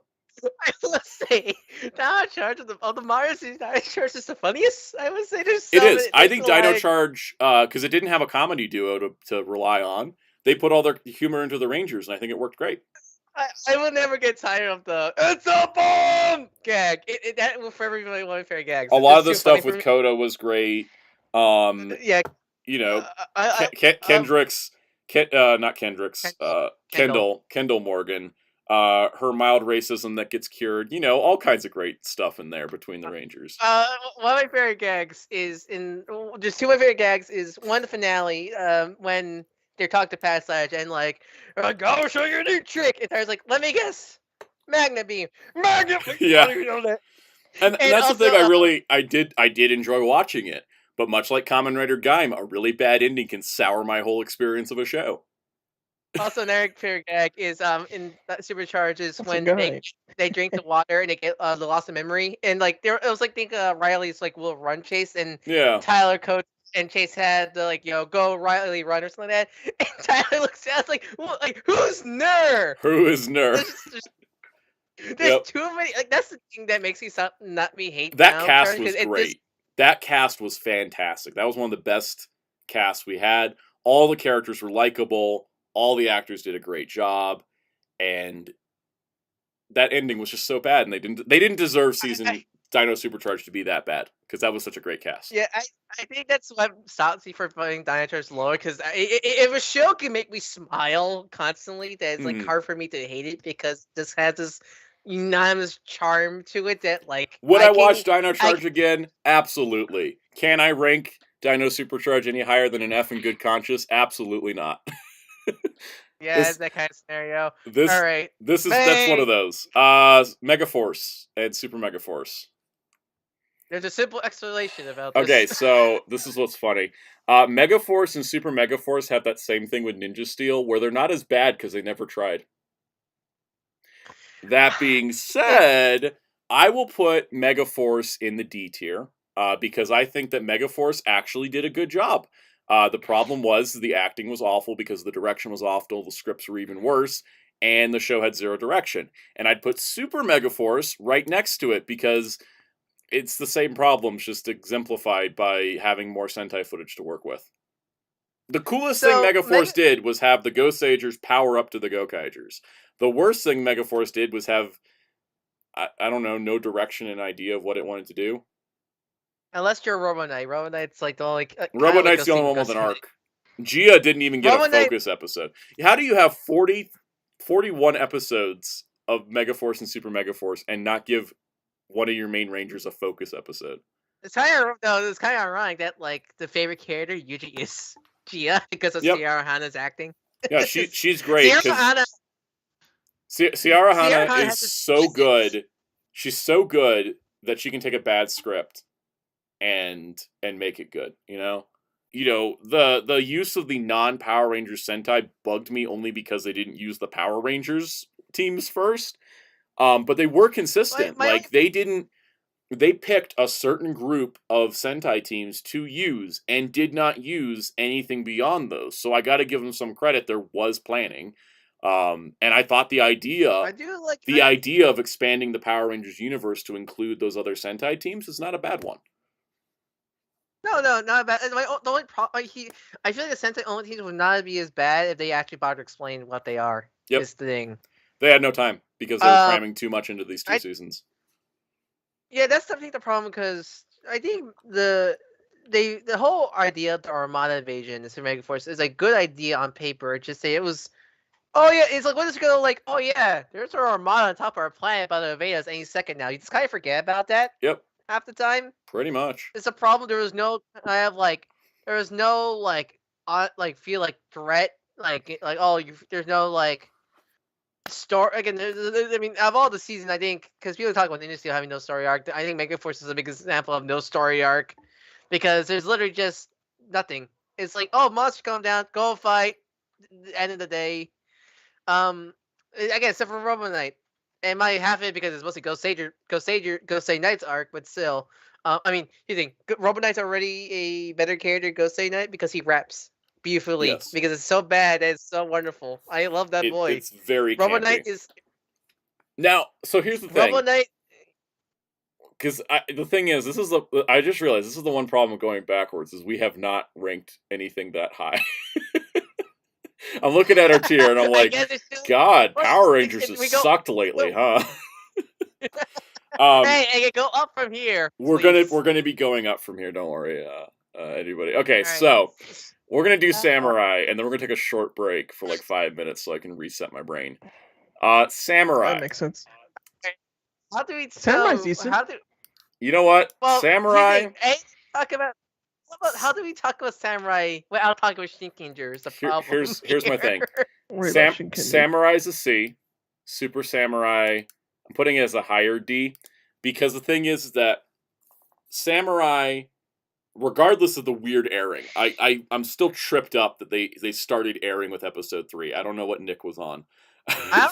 They're like, let's just skip the first 2 and air them later. Production order versus airing order. Mm-hmm. You know what's weird? Because some people say, "Oh, Nick does this for other shows." No, they haven't. Every other story arc show they aired the first episode first. I don't get why. The thing I heard at the time was that Nick wanted to start the first episode with the whole team established, because it took 2 episodes to get them established. Because I guess they just didn't want to do a 2-part. Yeah, I guess they didn't want. I guess they didn't want to do an hour premiere. They just wanted to throw out 1 episode.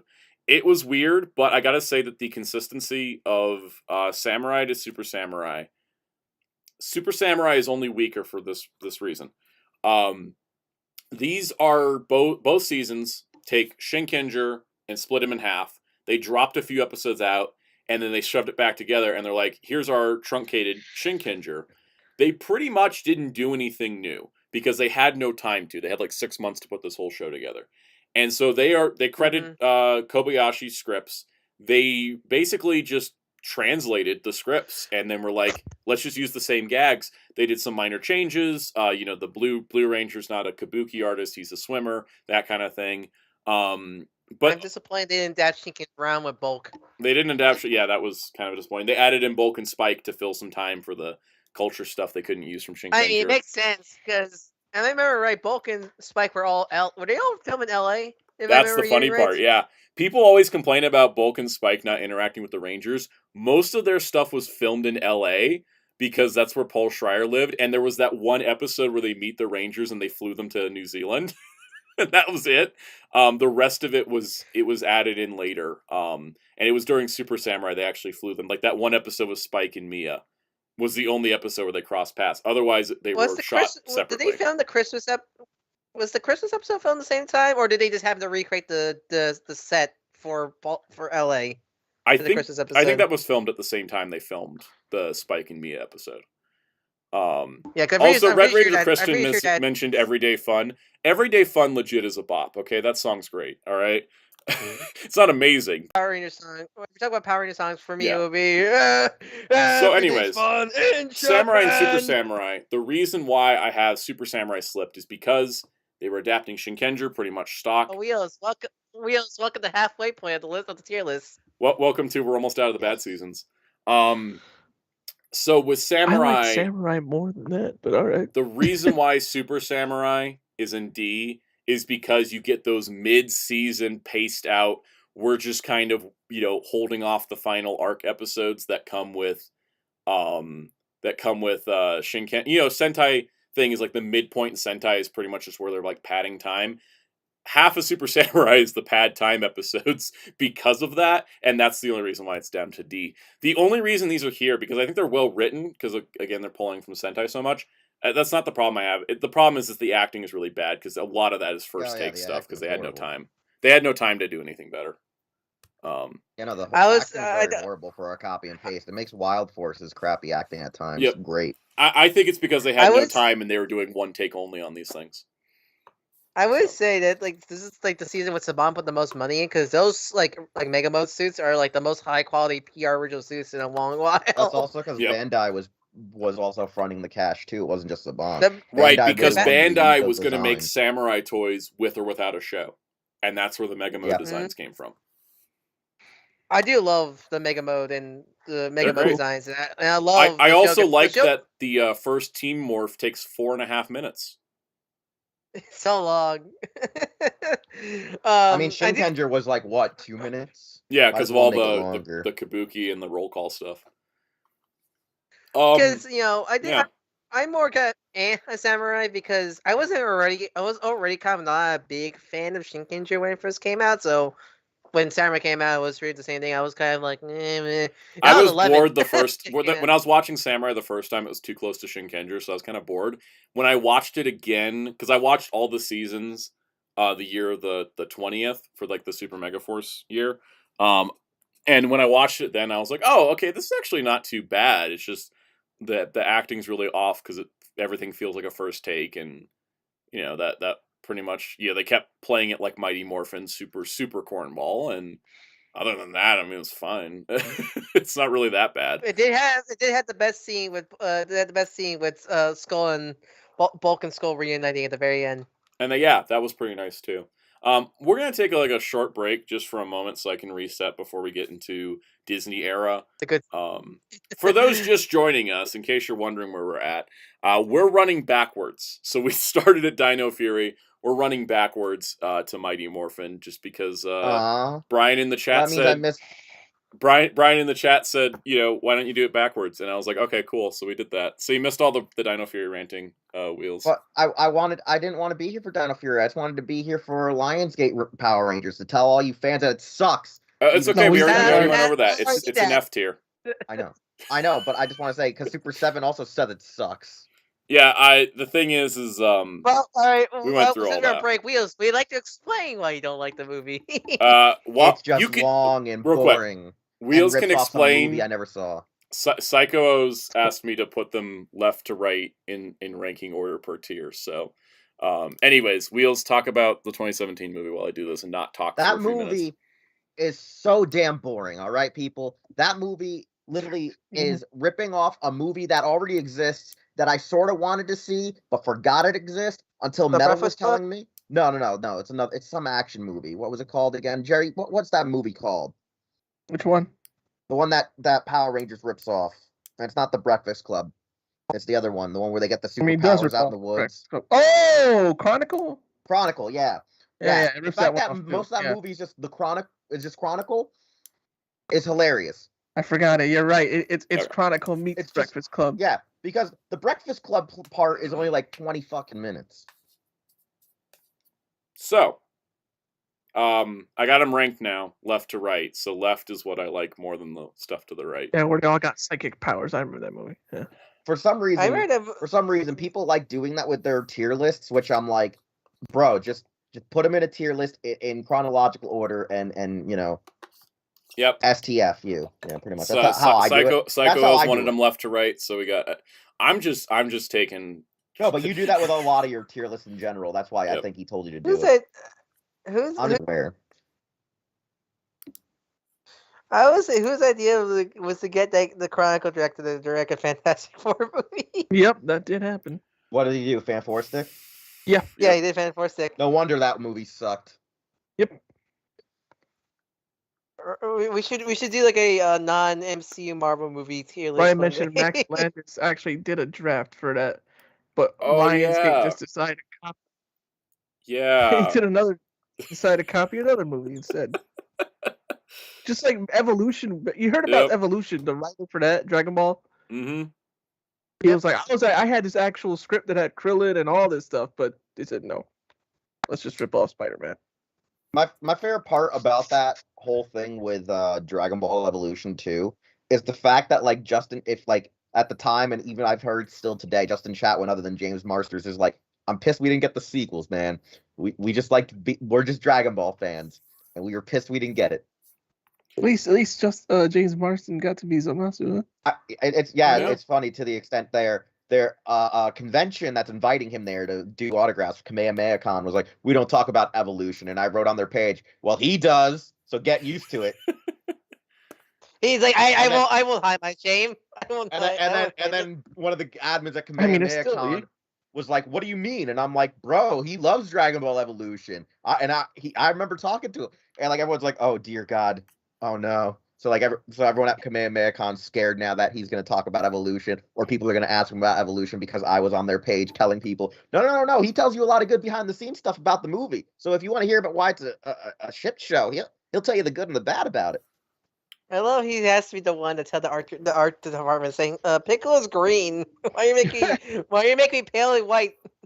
Oh, one of my favorite stories too was when he got signed on, he never heard about the original drafts that got online. So he didn't even know that in one of the early drafts, Christopher Sabat was going to be in the movie, but he was going to do all of the voices for the characters he played in the show that required like CGI. So like Shenron originally was going to look more like Shenron in drag. Like he would look more realistic, but he was still going to have like Sabat's voice going, "What is your wish?"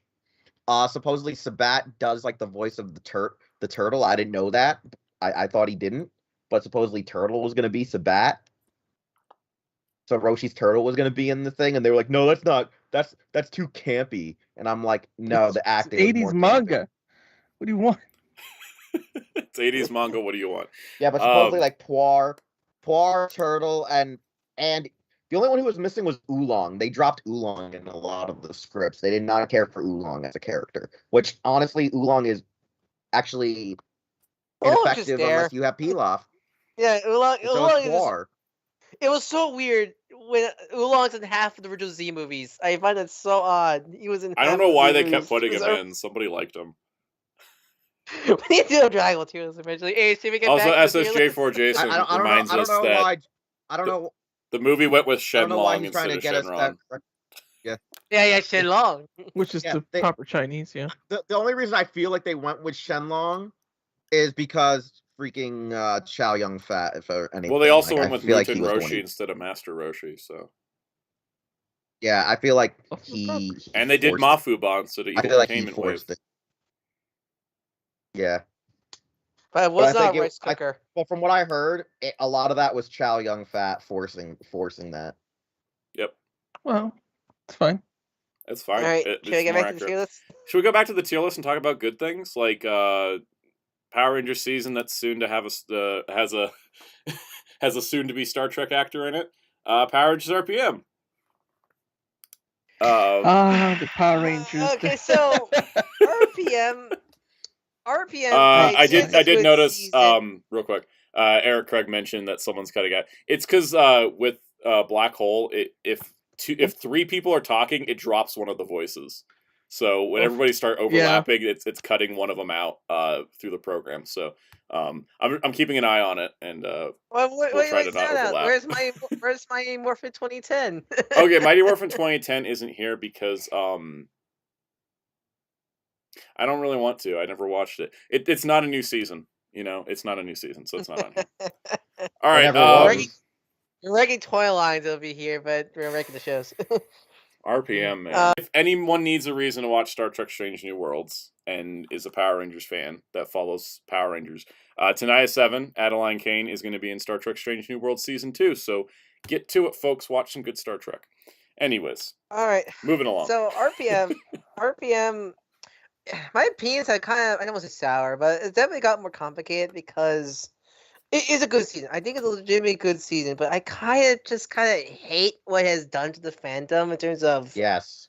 I really, because it's as a season itself, it's a good season, but I really hate what has it done to the fandom in terms of every season needs to be RPM only. It must be dark.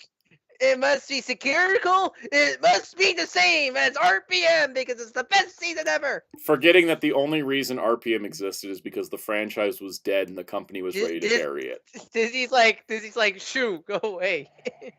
What's weird to me about RPM's production is how Eddie Guzlian was like in charge of it and was just like, do whatever, like we don't care, and then suddenly like, you're fired, we're bringing in stupid ableist guy, and I was like, what? Why do you suddenly care? And I'm like, was the Saban purchase imminent or something? Like, what was going on there? Oh yeah, I love Seiko as like, so RPM is the build or real soldier for PR. Yep.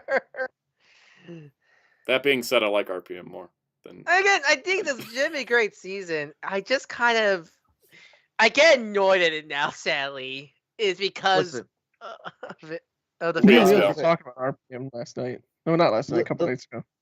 the funny thing about RPM is for years, Soundout was still very young when I met him, and I was like, yo, you do know that they made this season also to piggyback off of Terminator, and him and Dargon weren't paying attention because like they came out right after Salvation. It came out. It went into production right after Salvation was already announced and said what its plot line was. So they tried to do like one of those things of like, let's capitalize on this because Terminator's popular. Let's capitalize. It's sort of like whenever like Mad Max comes out, everyone rips off Mad Max.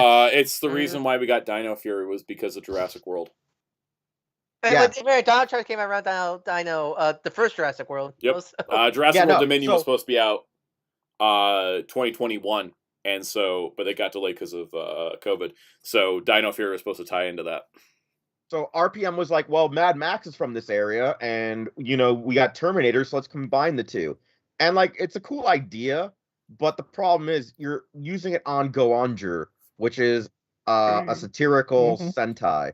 It's a comedy base and it's satirical. It's just a happy-go-lucky one, and it worked if you used the monsters correctly. But the Zords were the discouraging part of it. But when you remember, the Zords are made by a girl who was trapped inside a building for her entire life. What, 13? 13? Their excuse was, let's take these mentally scarred 3 kids with like probably like autism and other mental, disabilities and psychological problems, and like mentally scar them in a military freaking thing, so they regress and like act very kiddie. So they make these kitty ass Zords, and it's like the weirdest. And here's the thing too: is Gold and Silver were supposed to have their own flashback episode, but Judlin cut it. So because you know why? He's an ableist. Yep. Anyways, yeah, no, but I know what you mean. It's like there is some disconnect, but I appreciate them trying to explain some of it. The thing is, I think the front half of the season is very good. The back half of the season is just good. It's not, it's missing a lot of the elements because they dropped a bunch of plot points. This is also the other thing you're forgetting is when it makes it hard for you to go out and search out a show, you're also going to start hating it as well, because the search to get the show is going to make you be not interested, because that's the real reason why I hate Power Rangers Season 3. I had that issue with Power Rangers Season 3 as a kid, and most people had that with RPM, so that's the hilarious part. All right, so on that note, RPM is a high B for me because, I don't know, it used to be an A tier for me. It's just down because, like we were talking about the fandom, this happens, like I didn't like Build or Ryu Soldier that much when watching them. I absolutely don't want to do anything with them anymore because the fandom uses them as the markers of quality of the franchise, and I'm like, they were just okay. They weren't even like the best. Well, I think my problem with RPM... Ryu Soldier makes the ninja look good.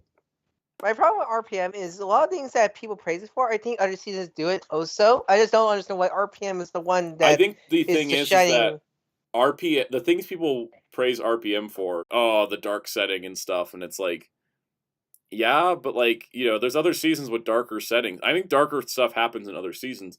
RPM got to do more on-screen death, sure, but like not every Power Ranger season needs on-screen death, guys. People talk about like all the different character episodes. Every other seasons do character episodes also, character origin episodes. Like I don't see why RPM is the unique one. And we'll talk about more of those because it's 20 minutes till the end of the stream and we still got a bunch to go. So, all right, let's move along.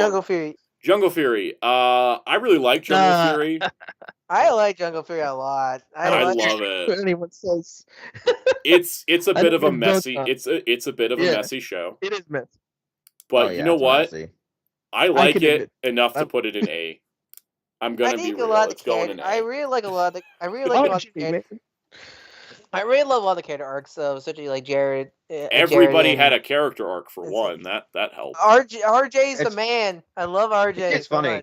As I explained to Jerry with Jungle Fury, what I like about Jungle Fury is our main 3 Rangers, the 3 that we're supposed to follow, have better characterization than their Sentai counterpart. but the villains in this show kind of suck. Like, I the don't- villains in Jungle Fury They're are a little boring. bland at times, but I think that Camille's arc was actually pretty strong. Not in comparison to Camille Melee and I really Rio, like. but they had Yeah. more episodes to play with in Geki Ranger.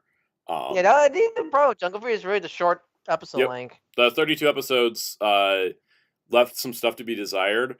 But I love the Spirit Ranger arc, guys. I really love the Spirit Ranger arc. Yeah, that was cool. Arc is the man. Brian mentioned Love it so Fran. Fran was a great character, a great supporting Fran's great. character. I love.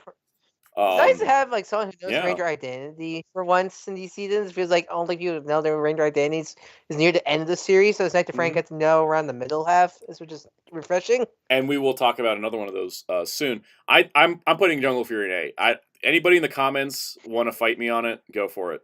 But we're moving on. I mean, A and B is a solid place. A and Yeah. B.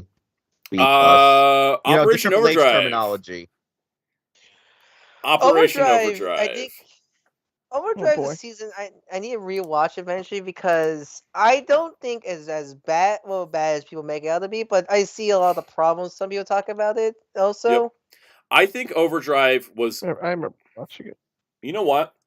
Pre Samurai, Overdrive was the default quote unquote worst season for like the fans. I thought Megaforce was the worst samurai. I said pre-Samurai. pre Samurai. Free Samurai. Pre But I Samurai. thought I meant the era. Yeah, like we're talking Mighty Morphin to Overdrive. I think Overdrive was like default the worst. And the reason why is because the main five Rangers, 4 of them are Ollie from Dino Fury. They are self-centered, narcissistic jerks for no reason. Like, Once a Ranger is a great crossover, but it only hinges on the fact that 4 of the team are just like, oh, we don't have our powers? Fine, we're gone. Bye. Bye. They just leave. And that fits with their arc. That fits with their arc from the beginning. That's just who they are. Because one's a thief, one's a researcher, one's a race car driver. Like, God, what did Blue? Oh, one's an actor, right? Like they all are. No, stunt actor. Stunt actor. They're all in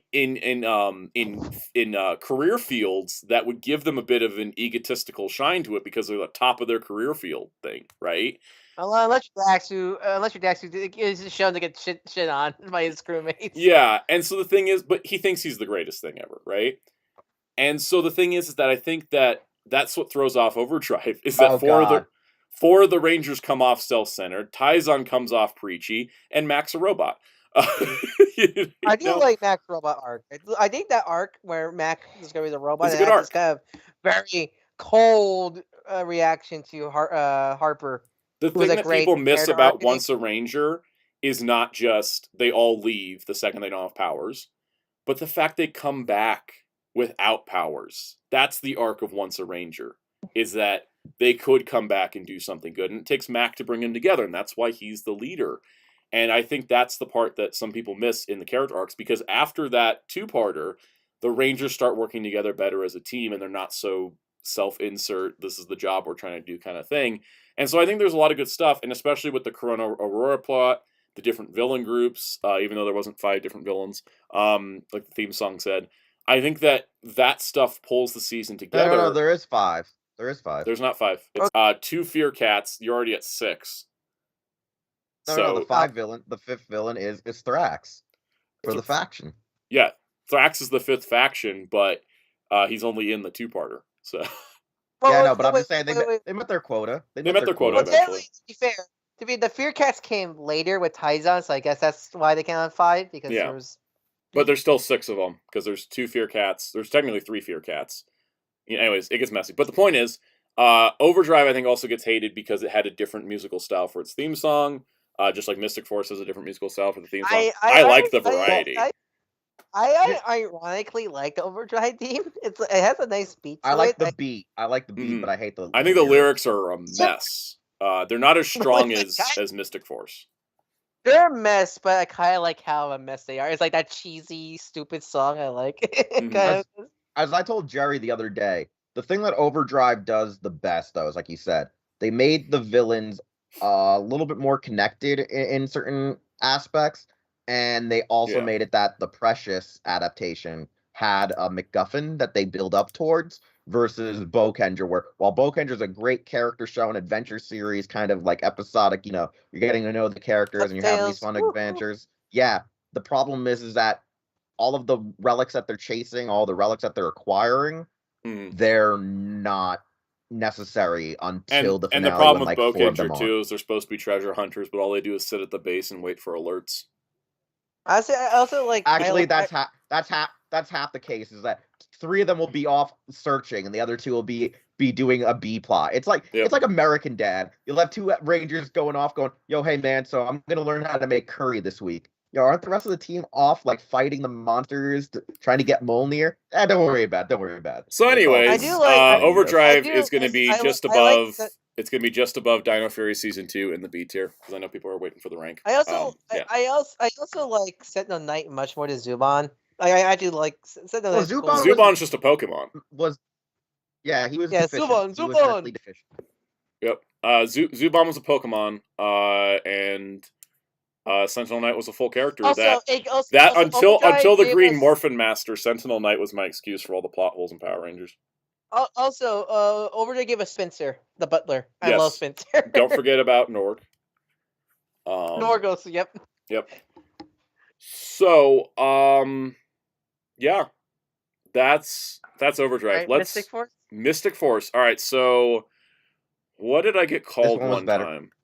Oh, I was the Mystic Force apologist for a bit on Twitter until people started liking it again. That's weird. I like Force a lot. As a kid, I did too. I loved Mystic Force. I loved it more than Magi Ranger. Magi Ranger was a problem. I will admit, the magic theme threw me off because Power Rangers always had this technology versus magic thing where the Rangers were always technology. Really, Lost Galaxy. Come on. That's still a technologically based season because Zeo and Lost Galaxy, everything aesthetically is technology. Even though they use magic, everything aesthetically is still techie. Mystic Force went for the more organic magic side of it, and I actually really do like this season a whole lot. And I'm trying to decide where to rank it. So, Gal Ranger was magic. Gal Ranger's more spiritual.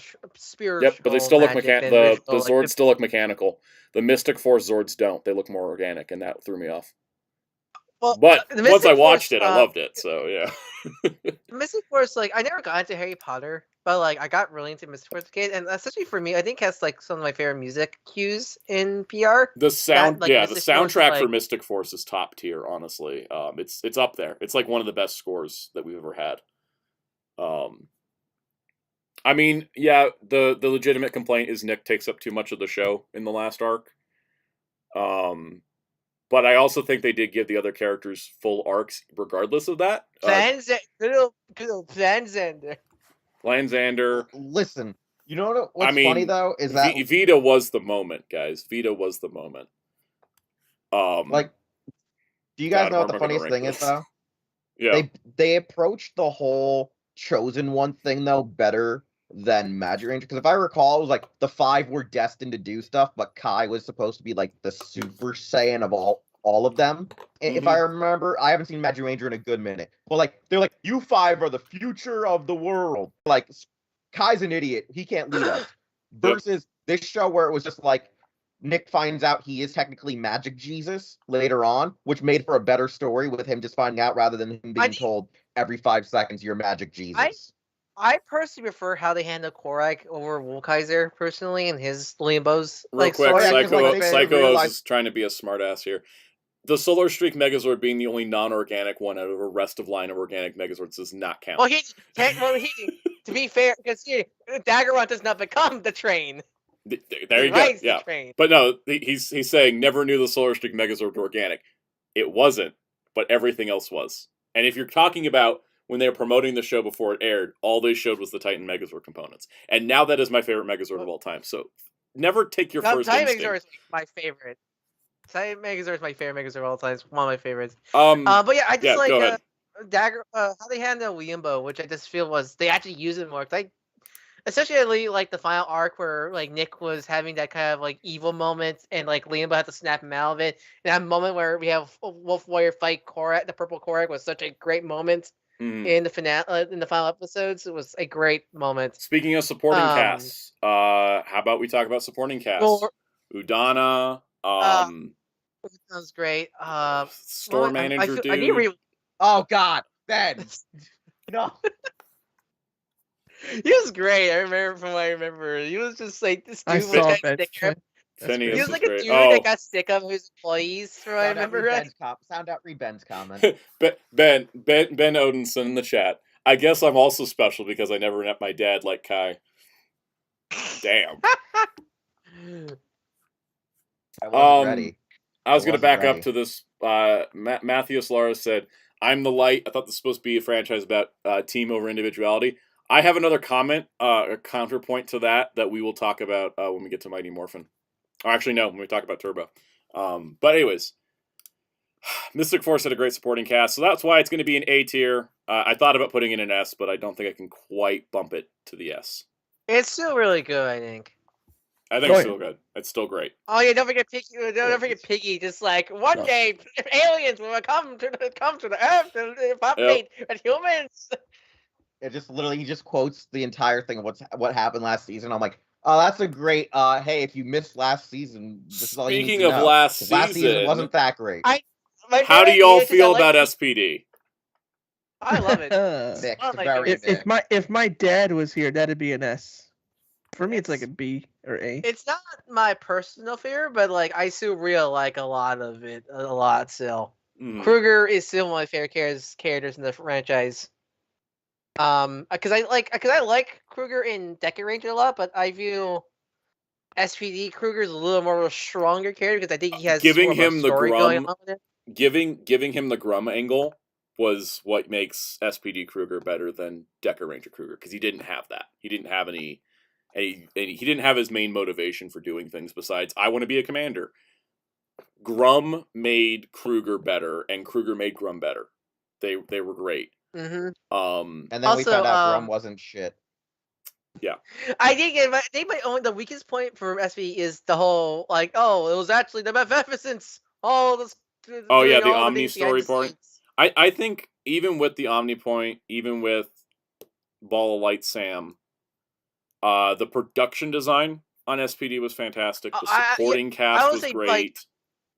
The music was also really good. I think Mystic Force is a little bit stronger, but music was also really good. I would say also with Mystic Force and SPD, I think they had some of the best cinematography of the franchise. Very good. They had some great looking shots. The question is, do I rank SPD higher than Mystic Force? Because this is it's kind of tough because I think here's the question. Here's the question. Yes. Other than being buttery, since Jerry's talking about Bridge. But other than being buttery, the real question is like, do you like the first half, which is a really bad copy and paste of Deca Ranger, which is actually the reason why I inadvertently almost quit Power Rangers, was because the first half of SPD was bad. And then like all of a sudden, once like Omega drops in and they get swap mode and stuff, like it goes from 0 to 60. Yeah, that back half I think is the show really does strong. become.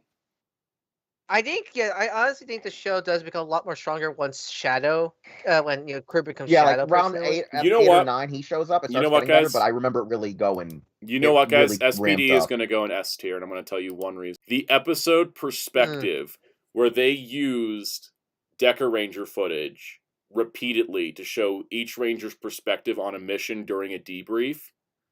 And they just changed which part of the footage they used each time, because that wasn't the way that the episode was in Deca Ranger.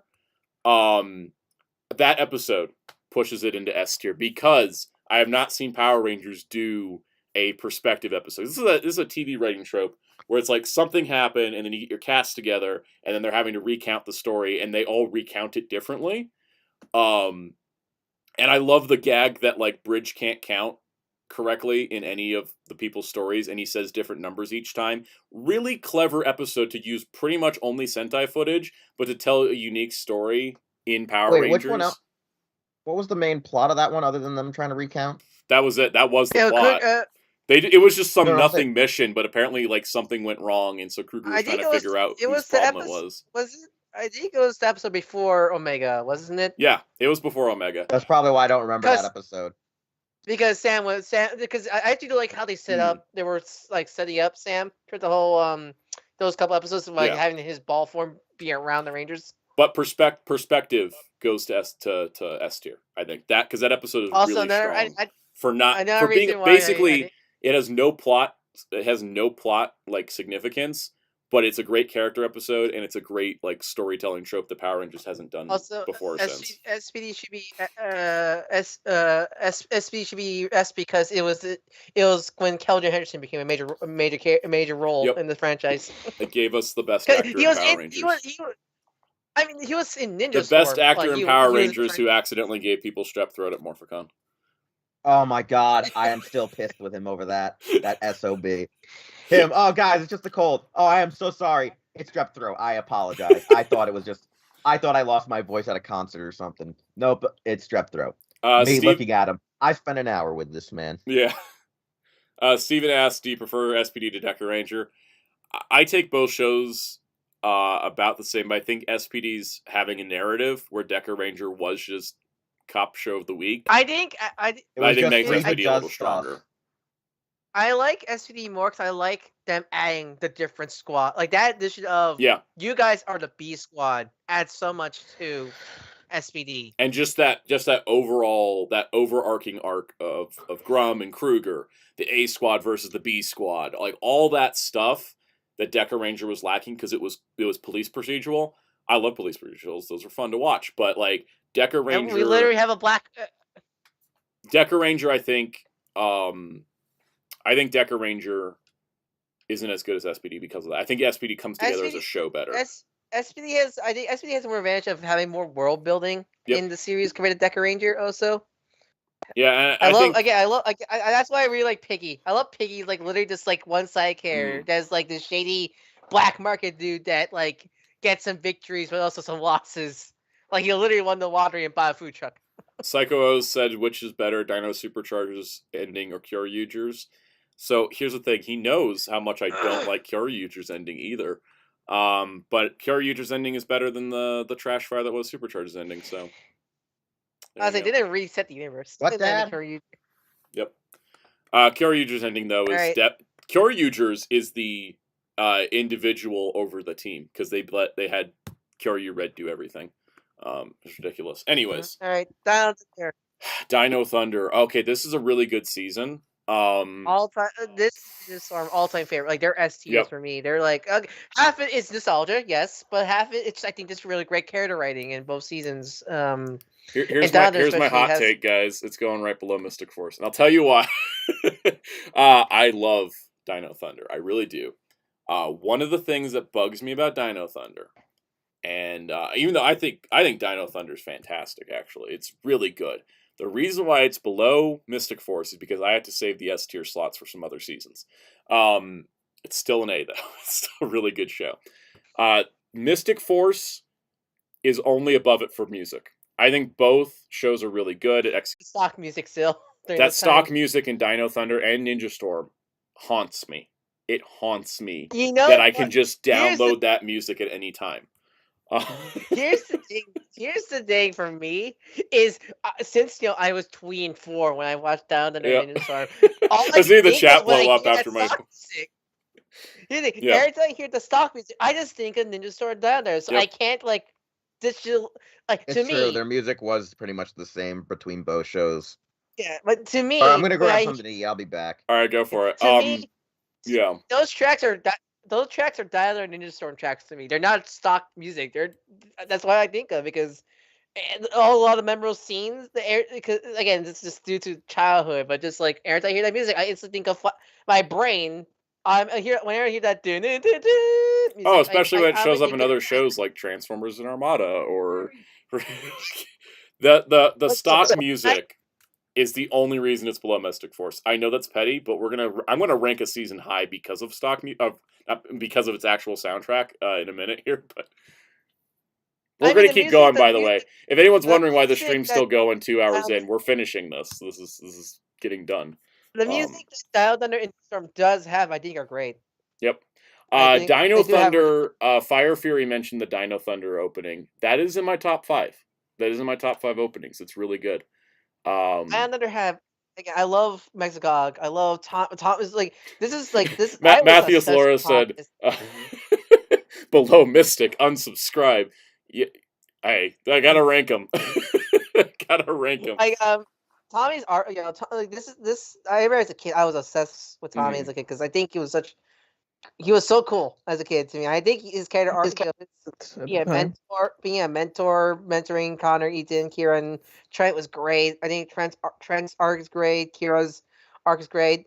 The only exception is I think Connor could have been a little more stronger, but I think that's my only complaint. Honestly, I think they should have made Connor himbo he'll be perfect then. Best character is Haley. I love her. Hey, we need more K's. I guess actually I say we need more K's like Haley, but we kind of have had that with Soul on. So yeah, but you know, human characters, normal people that are just tech support. Haley was a great character. Yeah, no, Dino Thunder's great. Like me putting it in, guys, it's an A tier. Look at all the things it's above. Like it's up there. Ben says he's gonna fight me at PMC. And he says he's gonna re-edit Dino Thunder and Ninja Storm music. Ben edition. Yeah, no, honestly, that Lost and Found in Translation is a great episode. It's just like with SPD's perspective, unique way of telling a Power Rangers episode. It's sad how much the episode holds up, that Lost in Translation still holds up because of the Phantom. Fighting Spirit though, Fighting Spirit's great. The White Ranger arc was fun. Love the comic episode. You know, because I know people complain about the filler, quote-unquote filler episodes, but I love that they're just random filler episodes because like they were unique. Half of those, they were very unique. I still remember the episode where Kira gets that TV job with fish, Freddy the Fish. Yep. I remember that. I remember the Gaming Wizard episode.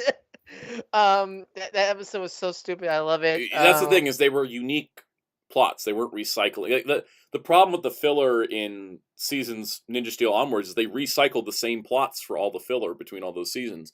Whereas like Dino Thunder had unique filler plots. Matthews Laura mentioned great episode, but how could they get the Green Ranger costume wrong as the Green Ranger?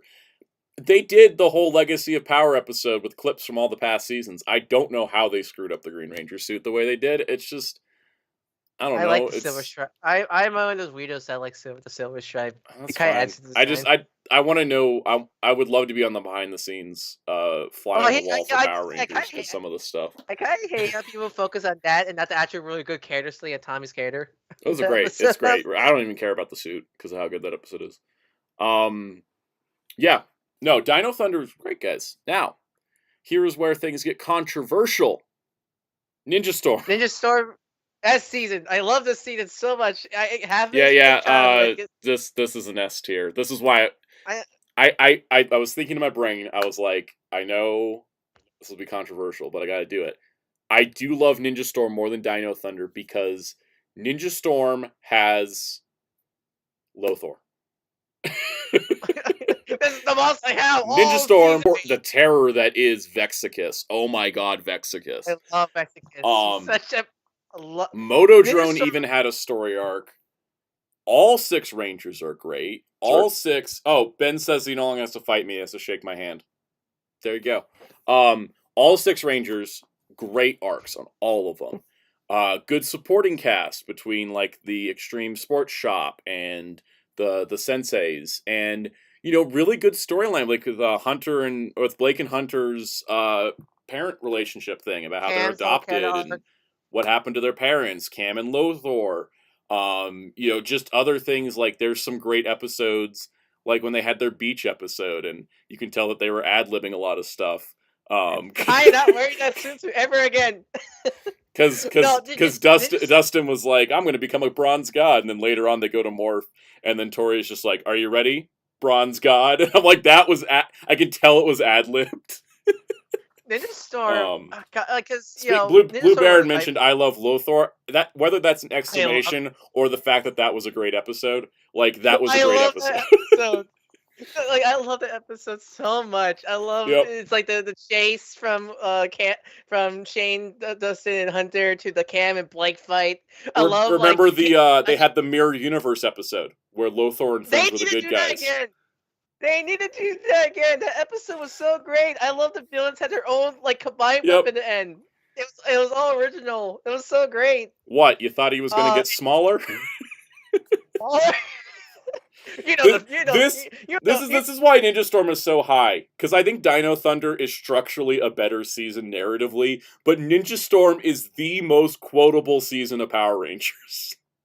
One of my favorite lines is like, Lothar's like, you know the strategy.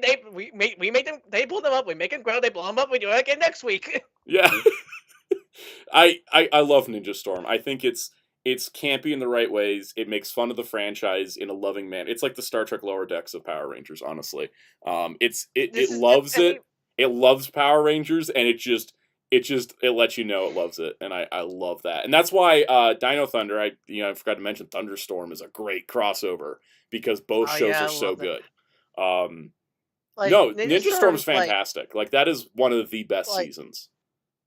Ninja Storm, I have a lot of bias because it was my very first thing. It was my very first Power Ranger season. I watched it when I was 3, so it was like one of the first TV shows I remember watching. But it's the most rewatchable season for me. It's the DVD I pop in the most because I love watching episodes of Ninja Storm because it's so fun. It's just a show that makes you smile. It's a show that makes Speaking of DVDs. It didn't air on my TV networks here. I watched that show on the DVDs and didn't get to see the second half until I discovered the internet. It's such a great show, though. We got the great episodes like the Shane's Karma episode where you got the battle lines. I think it was a great episode. I love everybody posting quotes in the chat. This is making me very happy. So you're fighting us based on the Lothar will tell you. Yeah, we did. You listen to me. Oh man, not another rock quarry. Not another rock quarry. It had the perfect tone. The extreme sports angle made it feel very, very trendy at the time too. It's so 2000s. I love it. So 2000. Great show though. Like that is one of those things where it's distinctively in its era, but it's also timeless. Oh, even the popcorn's not even buttered. God, there's so many great moments. one of my favorite episodes, it's the Shane's brother episode. I think that was just a great episode, character-wise, about because I think it's a great episode because I feel like a lot of people can relate about not wanting to let your family down because of your what you do because what you do, and of course is Shane because he's a Power Ranger, but still half of it is also his extreme sports stuff, and it's something that his brother doesn't approve, but that's something that he enjoys a lot. I feel like a lot of people can really relate to that episode. I think it's one of the best episodes in the series. And such. But moving on, let's talk about Wild Force.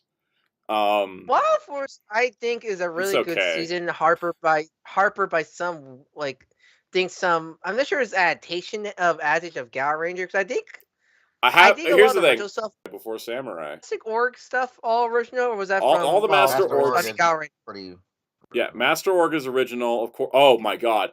You know what? Wild Force just went up a tier. I was going to put it in C, but it's going in B. The crossovers for Wild Force. Holy cap.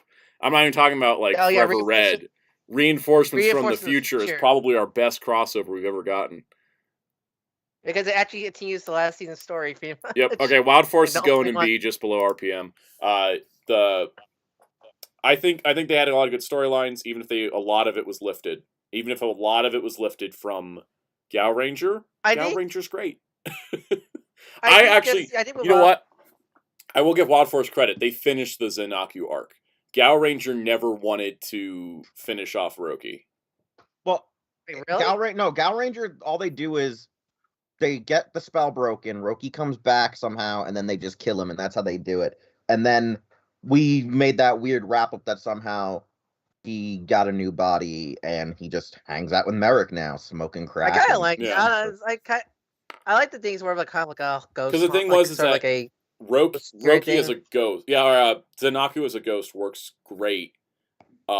Because Roki and Gal Ranger, they break the curse, then he comes back, and then they just fight him like he's a monster, and then he's gone.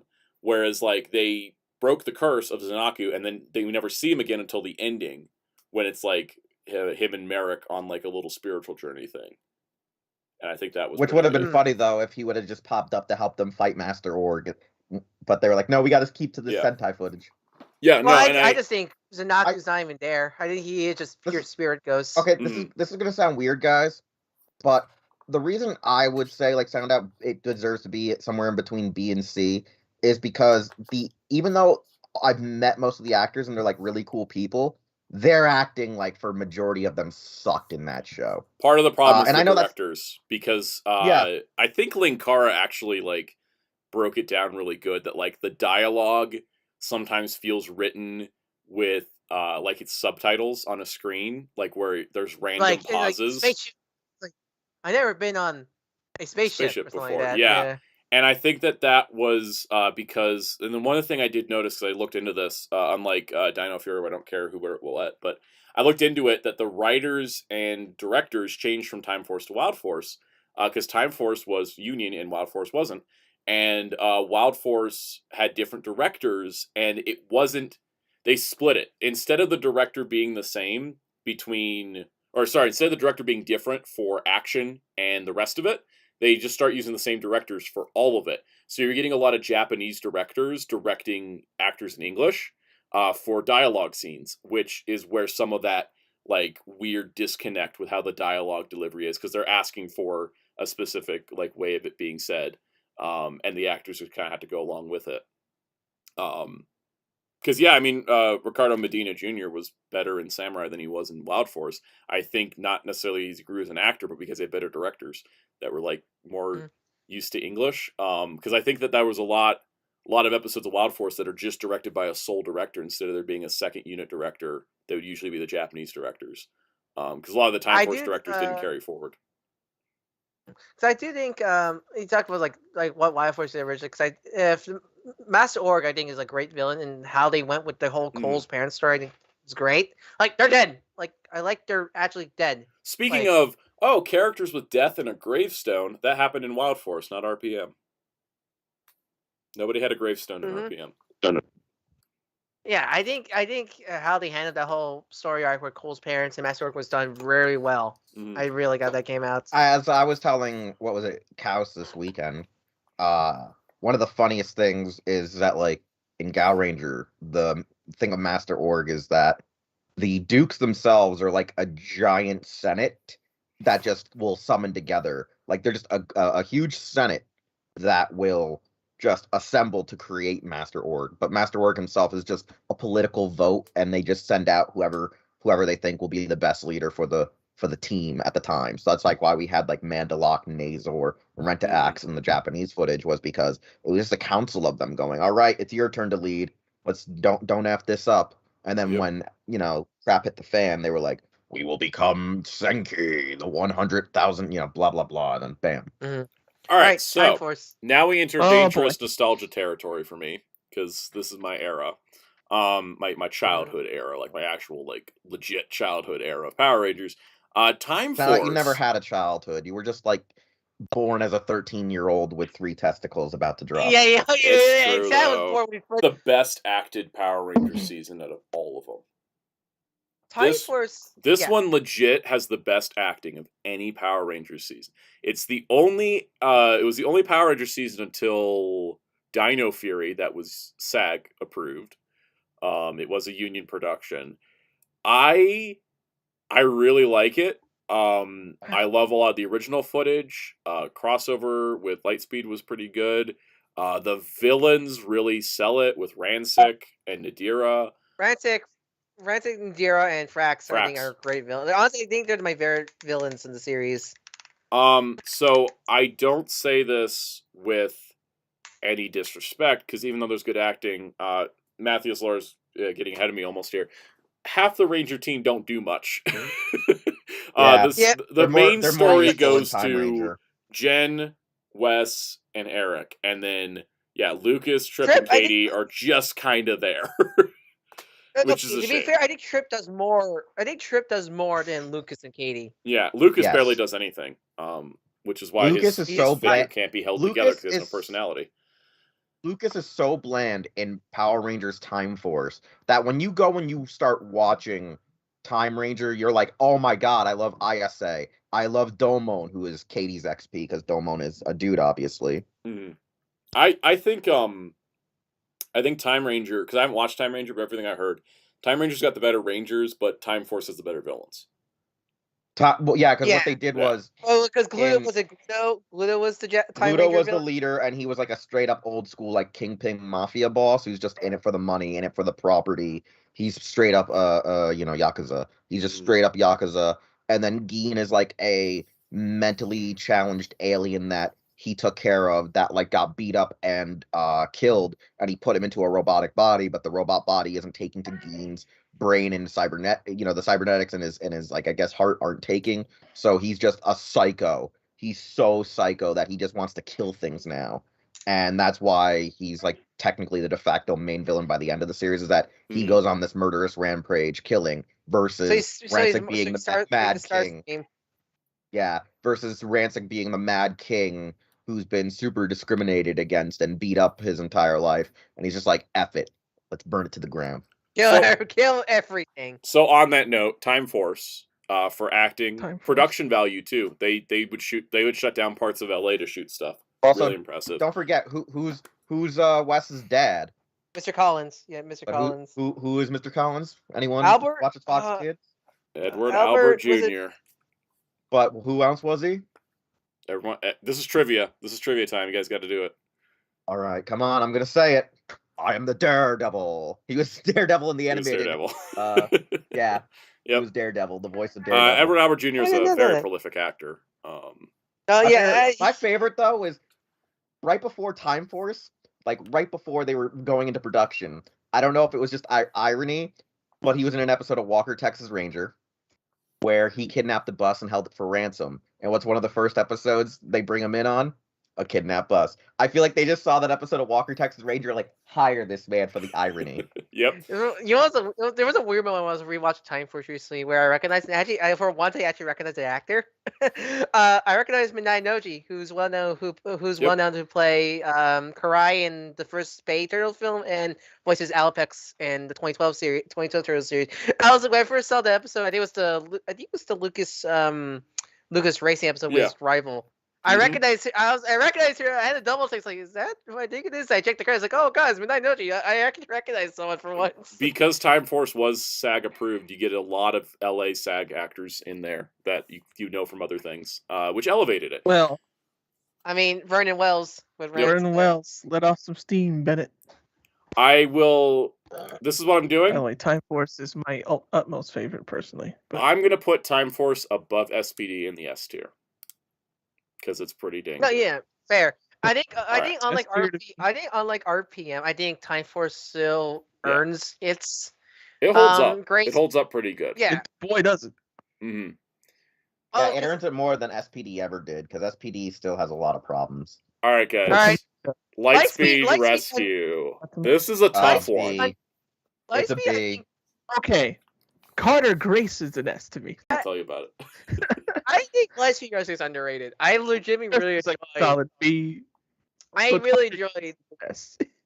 I really enjoy Lightspeed Rescue a lot. I think it's very underrated. I understand why people don't like it, but like, I like a lot. I really like the story arc with Titanium Ranger. I can't say his name because that'd be really confusing for me. But like, I really like a lot of the story arc. I love Captain Mitchell a lot as a character, and Miss Fairweather. Carter Grayson is the MVP man, of course. Oh, yes. I think The Aqua Base set design. The Aqua Base set design is so good. I think it's And not Commodore the same- 64, you're not late. Technically, we're running backwards from seasons, so we're almost done. But like, you know, we still got a lot. I would say it does suffer the same problem with Time Force, where half the Ranger team doesn't really do that much. Where like Connor, Ryan, and I'm Dana. forgetting Dana. they not do a lot, but Joel Ren, I forget, or was it because Coyote's Lost Galaxy? I'm blanking. Lightspeed. Chad. Chad and Yeah. Kelsey. Kelsey got the Kelsey. short change on the Short story arc. end of the stick. Yeah. This So also that's- had the worst crossover we ever got, which is Chiquina's Revenge. I Little girl, understand there's the no such problem- thing as monsters.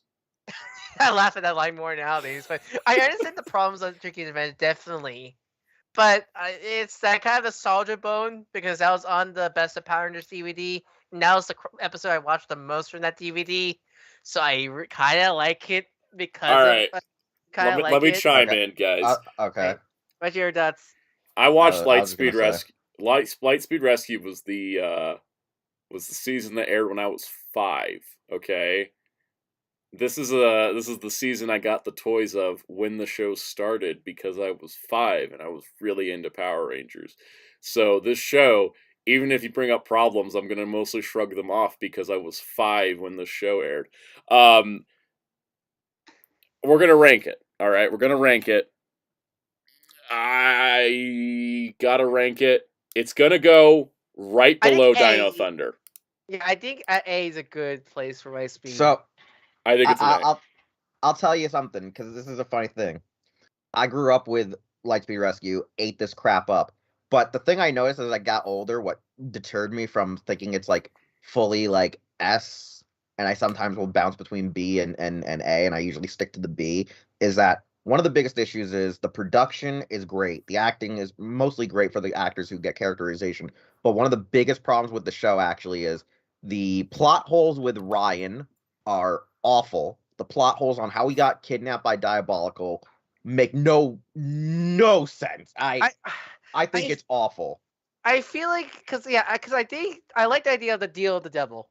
I like that. I like a the lot. idea, but I What I really wanted them to do in the season, as I watched as an adult, is spend some time because they couldn't have the Titanium Ranger in it as long. But Because every he's time they US. can't afford Titanium Ranger footage, Ryan leaves the show as opposed to doing more with his character while he can't morph. Yeah. You should have done like, oh, it was Morpher got damaged, so they need repair, and that's Yeah. why Titanium's Yeah. out the show. So there's stuff that they should have done like that. Like when they had to write him out, that was annoying. And it really was a detractor when you rewatch it as a teen and adult, is that a lot of the Ryan stuff actually brings the show down because you create a character and then don't ever really use him.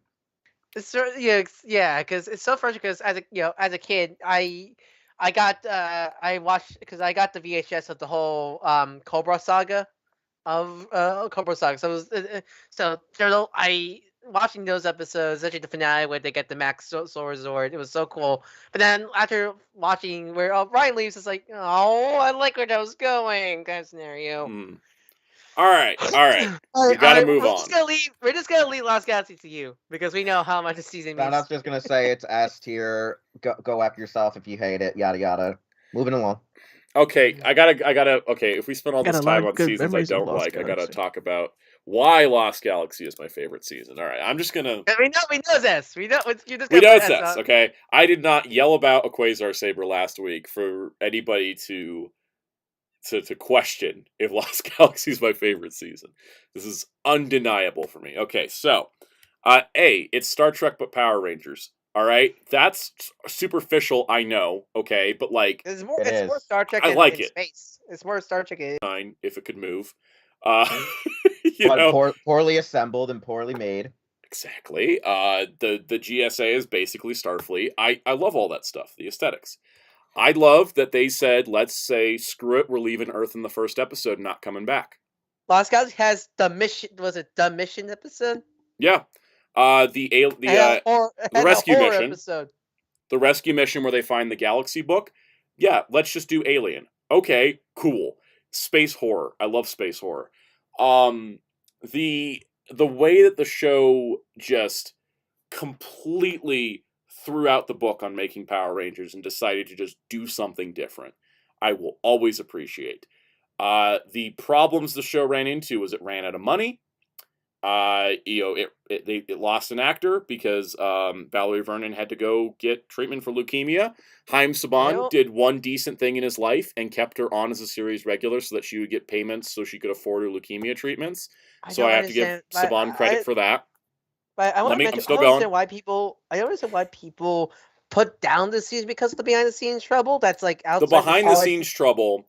And this is the thing. It led to the Lost Galaxy arc, which was a Sentai footage dump, which was to make up for the budget because they were not only paying Valerie Vernon for her series regular role, despite not appearing, but they also had to pay Melody Perkins to be a guest star as Corone. Patricia Jolie was supposed to be in Lost Galaxy. she started filming, but then found out she was only going to get guest star pay and thought that was dumb because Power Rangers back then, especially, was shooting 16 hours a day, 6 days a week.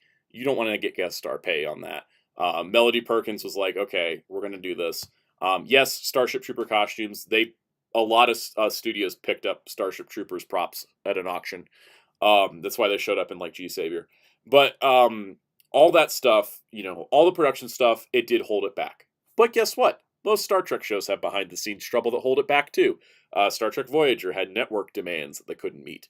The overall, narratives of Caron's arc, of Leo's arc, of just deciding, I am worthy of this. Magna Defender's arc, of revenge to redemption. The Magna Defender arc, it will be forever ingrained in my mind because I had the VHS. Yep. I think my parents recorded that whole. I think it was like a marathon of that whole arc, and my parents recorded that arc, and thus that arc's ingrained to my brain, and why I love the Magna Defender so much. Also, Trakina had an arc. Mathis Laura brought it up too. Trakina had an arc. Villamax was amazing. The way that they had Deviat has the coolest voice of any Power Rangers villain. I love he's such a bastard. I love it. So awful. The crossover that had weight and stakes to it in a way that any of the crossovers didn't. And just the overall, different tone and styling. It's not because it was darker. It's not because it was different. Power Rangers. It's because it has the Power Rangers spirit, mixed with the Star Trek spirit, mixed with experimental filmmaking spirit, that all comes together to really work for me.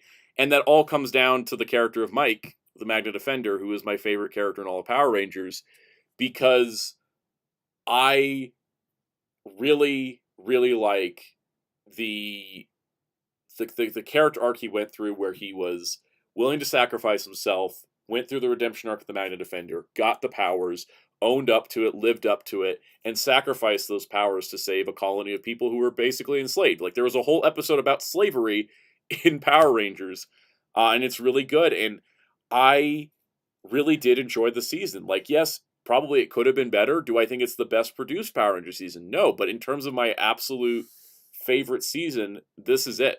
Nothing can top this for me at this point. Steam Wingers have fun. I still can't believe they got away with Suicide Bomber Steam Wingers. Exactly. That, they got away with a lot of stuff because it was under it's sci-fi, and the Galactabeasts being living creatures, that was really cool. And they actually have US sword footage in some episodes. Yeah. So you want to know though why people don't usually like it though? This is the thing, I'm not dissing it because I don't like Lost Galaxy. The reason why Lost Galaxy isn't just because of the production, because think about it as this: if you're a kid and you're watching this for the very first time, you're not going to pick up on the production issues, so that's going to carry over until, and you're going to be warmer to it years later. Because as a person that watched the show, I remember loving it, and then I remember in the middle ground, before I found out about all the production issues, it started being more of a nostalgia trip for me, and it's because they did shoot the Sentai out of order, similar to when they adapted Power Rangers in space. So when you're watching it, you're like, why are they using this Zord when they have this Zord? Why are they doing this when they have this power up? So a lot of the issue is that because they structured the show and shot it so in and out of order too, is actually another reason. It wasn't because they were already running low on cash at that time. Early on in production, they weren't running low at all, but they did shoot episodes strangely in and out of order, so that when they got to later episodes, when they ran out of all the cash, it just kind of it falls through. You can see the holes, and it does make it a little bit of a detractor towards the show, because the characters are really good and the acting's pretty decent. I do gotta say, they pulled it together in the finale. That was one of the best finales ever. Well, it's one of those. This is one of the few examples where they pick and choose Sentai footage to help tell their story, then using the Sentai footage to help. A lot of times they used to go okay, which episodes can we adapt to our story? This one they threw out the Sentai plot and we're just looking for footage. Yeah, this one goes which footage matches our story we're telling. And so the sad part about it is, that it ends up making it hard to watch for some people. Because I had that issue before I knew all about the production ones. Is that it can be a detractor when you're all over the place. It can detract.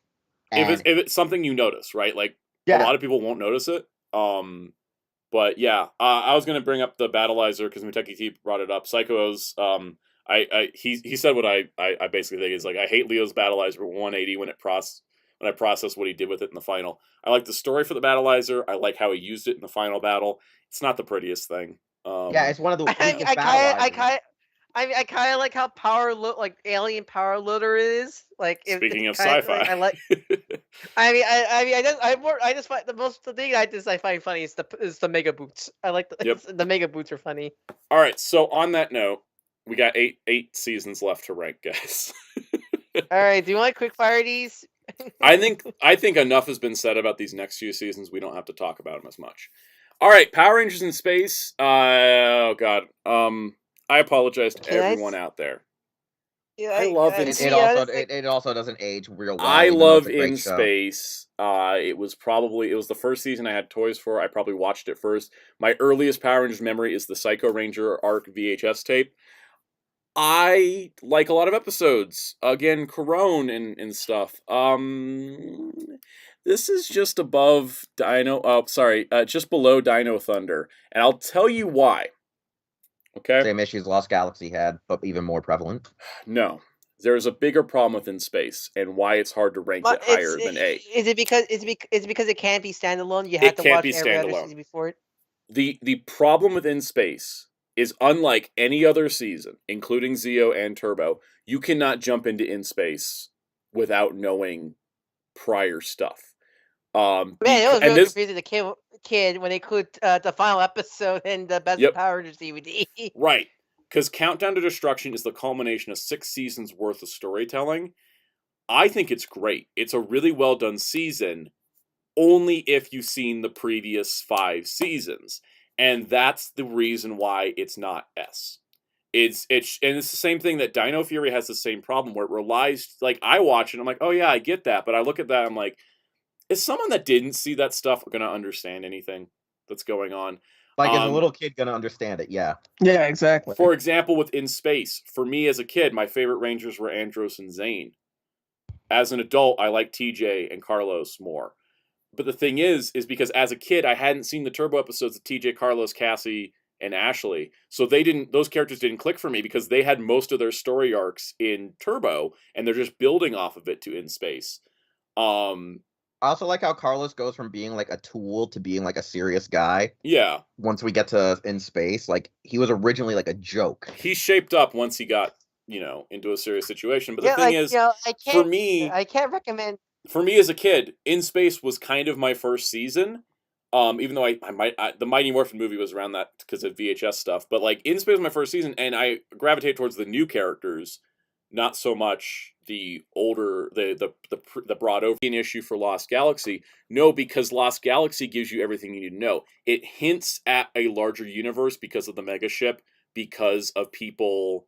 See you later, Donnie Pearson. Thanks for joining the stream today.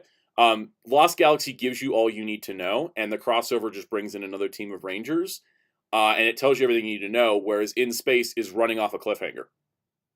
That's the difference. Mm-hmm. And because the main cast isn't made up of people from In Space, plus with Lost Galaxy, when Corone reveals that she was, when Astronema's there and people are afraid of her, it's like, oh, there's that, and then she explains to the Galaxy Rangers that she was Astronema. That's where they give you the whole story. So Lost Galaxy, Lost Galaxy stands on its own because it gives you all the context you need. Yeah, because Lost Galaxy, like, all you need to know that Astronema was a bad threat. Like, you know, the whole bar was like, oh my god, it's Astronema. Like, you as a kid, you go like, she's a really bad dude. It's basically how it's basically how Captain America: New World Order is going to have Sam Wilson as Captain America, and a lot of people are going to go in going, oh, he's Captain America now because he got the shield from Endgame. It's that audience assumption of the basics that you just have to work with, and I think that's why In Space is lower than Lost Galaxy, because Lost Galaxy can stand on its own, because it gives you all the context you need from the first episode. I cannot recommend In Space to someone's new to Power Rangers. They're getting lost so fast. It's a really good season, but because we're ranking on how the seasons are individually, it doesn't work as an individual season as much. All right, Turbo. All right, so. Oh boy. Can I just talk about Turbo? I don't want to start discourse here. A pizza, a simple stop, like a stop of pizza. First half of Turbo, not first half. People always say first half, second half of Turbo. First third of Turbo, when it has Tommy and friends. When did you get? They left around episode 13, like around the 10, like there were 16s, right? I think so. I think it was episode 19 is when they start the power transfer arc. Okay, so Turbo is the first part of it, and this is including the movie, yes. So the Turbo movie, I love the Turbo movie so much. It is the best Power Rangers movie in my eyes, because the Mighty Morphin movie, which we'll talk about in a minute, goes way too big on the special effects side, and it loses some of the heart, and because it's an alternate universe, you lose there's a disconnect. The 2017 movie, as we talked about, doesn't have enough going on. The Turbo movie makes sure that you don't have to have seen Zeo to get that these people are Rangers with past history. And then it leads you, it's a fresh start. It's a fresh start into the franchise, and it leads you into the show. The show starts with a recap of the movie, and then it goes through some of the worst episodes of the franchise, because it's Diva Talk's bomb plot of the week. There is some good ones, like there's that whole episode about eating disorders with Catherine.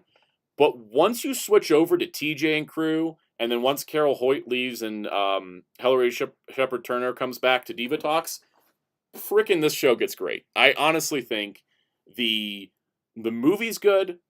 If you just jump from the movie to the power transfer, you get a better experience with this show. Because the whole let's wipe out the main cast thing was kind of annoying. But was it Havoc? Was TV Talk's brother? I love him. He was great, and yeah, he came in after TJ and friends show up. The show gets way better, and they also watered down Justin. Yeah, they kind of watered down the Justin as a child prodigy bit that made him kind of annoying. So for Turbo, and this is where this is my controversial ranking. It's gonna go right below In Space in the A tier, and the only reason why is because. And here's the thing. So let me finish this last point. Turbo is going to get higher. It would normally be a B if say we're looking at it, right? The episodes without the episodes before the TJ crew are really weak and drag the show down a few points. However, Turbo has the best soundtrack in any Power Rangers season, period. Okay? Every other season after In Space, they stopped doing insert songs, which was a mistake. Insert songs are something Power Rangers needs to have again, because insert songs are they bring a different energy to the show as opposed to songs for the movie that they got to use in the show, plus a bunch more. But there was one difference, and this is because I do love Ron Wasserman's Power Rangers music for Mighty Morphin. A lot of the lyrics for the Ron Wasserman Power Rangers songs are I songs, not we songs. There's a song called I Will Win. There's Fight is about like I will protect you. Whereas the songs for Turbo are about we will do this. We will save the world. We will win the time. The songs lyrics are more about teamwork than the song lyrics for Mighty Morphin, but they still carry that energy. Soundout, can I answer the question? Yes. Did you watch the Turbo movie without? Can you watch Turbo without the movie? Yeah. You know why you can? Because the first episode, the first 8 minutes recaps the movie by telling Rocky what he missed on the trip. Yep, they recap the whole movie. You could watch. So Turbo stands alone, and with the movie included too. I remember hating the premiere of Turbo just because I tuned into it as a kid. And I'm like, oh, this is gonna be great. And the first 8 minutes is Rocky's like, man, I still can't believe you did that. So tell me all about it. And then the theme song that you just heard plays for like 8 straight minutes of them showing you what happened in the movie you just technically saw over the summer. And you're just like, WTF, mate. And then it adds on a really bad cliffhanger of Justin fighting Elgar and getting choked by him. Oh, and it's also because it's the first part of a 3-parter. Mm-hmm. Yep. All right. Yeah. No. Brian mentions up. Invincible is the best Power Ranger song in my opinion. It's my favorite. We are strong. We are tough. We're invincible. It's the use of we versus the I that makes this music better, and that is why Turbo is an A. Okay, let's move So on to Zio. there's one last One question last with thought. Turbo. If you separate the Tommy half with the TJ half, where would you rank them individually? Like you had to rank the Tommy half, the Tommy and crew Tommy and half the is D, TJ half is S. Hmm. And the reason why is because the TJ half, they add more stakes, they add more character drama, they're building up new characters. Pizza was like, time, well, the mentioned- pizza episode's in there. Mm. The Habits greatest in there. episode. Chase Psycho into was Space mentioned is Go a Fly. great two-parter to lead into In Space. Psycho always mentions "Go Fly Win." That's a That great was an In song. Space song, but it's also a great song. But it was a Jeremy Sweet song, just like most of the Turbo songs were. So that's what it is. It's Jeremy Sweet's lyrics for Power Rangers songs were about we. Ron Wasserman's were about I. And that's You know also what the because funny Ron thing Wasserman's about that- mental state. I thought you yeah, said 'cause- weed instead of we for a second. No. So from what I've understood, no, he probably was on the weed and drinking when doing these songs because he said like he would get calls last minute from Saban to make music. He'd be like he'd already pitched demo tapes to Saban or give him music, and then Saban would come back and go, "I want 5 more songs." But Well, for wasn't this show, Tenga Bye Bye written at 2 a.m. while he was Yes. drunk off his mind? yes, because Because what would Saban happen called is- him at 10 o'clock and said, I need a song for these birds. Yeah, he would just call him up and say this. So like a lot of the songs of I Will Win, like, and this is where I brought this up and Soundout says I might have a Yep. point, is that a lot of the songs from MMPR, when they started showing up, all show up right after the Go Green Ranger song debuts. And Go Green Ranger is a reuse of the original pitch pilot for VR Troopers when it was called Cybertron starring JDF. So all of the music that was brought in for Mighty Morphin Season 2 onwards is actually all unused freaking VR Trooper songs. Yep. That's You guys the remember- reason why they say I will win, because it was supposed to be when JDF was Metalder, which makes more sense of I will win. Because it was a single And all hero that show, not a team show. It was exactly. And Yeah. then when it got revamped, he just smoothed it over and he never sought to change the we part. With Green Ranger though, they said Green Ranger, Rita, Goldar, Zed, boom. But they never went back and touched the other ones. Do you guys remember in the White that weird Go Green Ranger but White Ranger was like go Yeah. Go White Ranger, I go. actually wish that actually got a release. Yep, that never got officially Yeah. released, but I've always White Ranger Tiger Power is like the best Mighty Morphin song. But anyways, It's like that's what it's like, like Mandela effect kind of like Yep. like I always thought I made up that song until I rewatched episodes like where is the song? I want to hear more of Zio. it. Want to talk about Mandela effects? You should ask Oh Gary. boy. Oh yeah. Zio. That's All another right, stream. Zio. This is a fine season. I think it improves. I think Zio is better than any of the Best Mighty opening, Morphin though. seasons, except for Oh, yeah, season Zio's- 3. Feels like the real nostalgia, man. It's You good see Zio? I nostalgia. remember watching. I think Zio for me. I think Jetix. Your Jetix. Jetix or whatever, loved it, or right? Zio ABC. voice from Zio. Yeah, I remember watching Zio more than I did like Mighty Morphin, because I don't Mhm. think I ever watched fully Yep. Mighty Morphin to like the internet. So I have a lot of nostalgia for Zio because Jetix loves to Jetix loves reruns Zio. of it. I love Zio. Bang is a weird song, guys. Big Bang I is love- a weird song. Well, my favorite episodes would forever be the musical episode where Tommy and The music episode's great. uh, They're hollow. Okay, You're a it's monster. No one- It's Wolverine no one- time. no one talks about the Zio Halloween episode enough, and I think I have to. It's a That- whole Universal okay. Monsters tribute. It's not talked about enough. It's amazing. Soundup, do you want to know the reason why that episode's not talked enough about? Because it's not good, I know. No, there's a real reason. I'm What? gonna blow your effing mind. That was one of the most syndicated episodes that you could be seeing when watching on the weekly basis. So if you were watching every day, Monday through Friday, you had a weird chance of possibly seeing that episode air on Monday and then see it again Friday, even though you just saw it that Monday. For some freaking reason, they played that episode so much that every person growing up with it hated that episode. They hated it because they saw it almost every time. On that note, Zio's great. It's going above RPM in the B tier. I I like Zio, but like I've maxed out the A tier.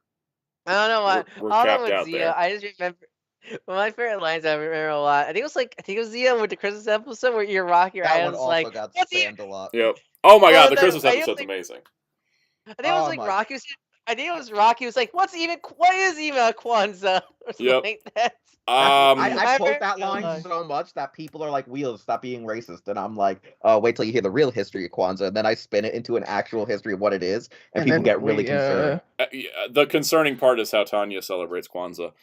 Exactly. That's why I bring it up. That's why I bring it up all the time, as actually knowing what that was growing up as a kid. I'm not going to bring up Tommy learns he's Native American because that requires way more discussion than we have time for right now. I will say that King for a Day is a great two-parter, and the show ends on a really weird note. It just kind of ends. It doesn't it's weird because Mighty Morphin, Scorpion Rain. Mighty Morphin had a cliffhanger. Turbo had a cliffhanger. In Space had a distinctive finale. Zio's just like, it's over. That's probably the Okay. way That's a 90s thing or what? Zio got cucked because it was a 90s thing. Exactly. I think it was a like 90s thing. They were like, we got this Turbo movie. Let's do that instead. It's like Zio got so hard cucked, it's not even funny. I mean, there was supposedly a sequence scripted for the Turbo movie where they lose the Zio powers, and they were like, "That's not important. We'll just move on to the Turbo stuff." It still makes I no forgot sense. about the Zed and Rita cliffhanger that went nowhere because the next time we saw them, they were sleeping in bed while I Diva do Talks love- called them up. Best cameo I ever. I do love the evil Kemper of Doom. Yep. My Anyways, favorite thing about that's where Zio's ranked. Rita and Zed though is that ending though, where they blew up the Machine Empire. Like, and we're back, baby. That was as close to a And finale as we got. Was they were just like, let's blow And them up then- and we're done. And then they just went to sleep. It's like, Yep. That's pretty much it. Yeah, the Diva Talks called, and Rita's like, "Oh crap, we forgot to destroy the Power Rangers." Whoops. Okay. On that note, I'm not going to say much about Alien Rangers. It's a 10-episode miniseries to bridge the gap between Mighty Morphin Season 3 and Zio. I'll tell you, the only thing about that is I never got the toys. Yep. They're so hard to find. I love Cocker Ranger, but this is a low C. You'd be surprised. You think I put it in a D, but no, it's more enjoyable than all that. Mighty Morphin Season 3, guys. I apologize if this offends anybody. It's an S tier, right below SPD. Offending. 3 is better than 1. Yeah.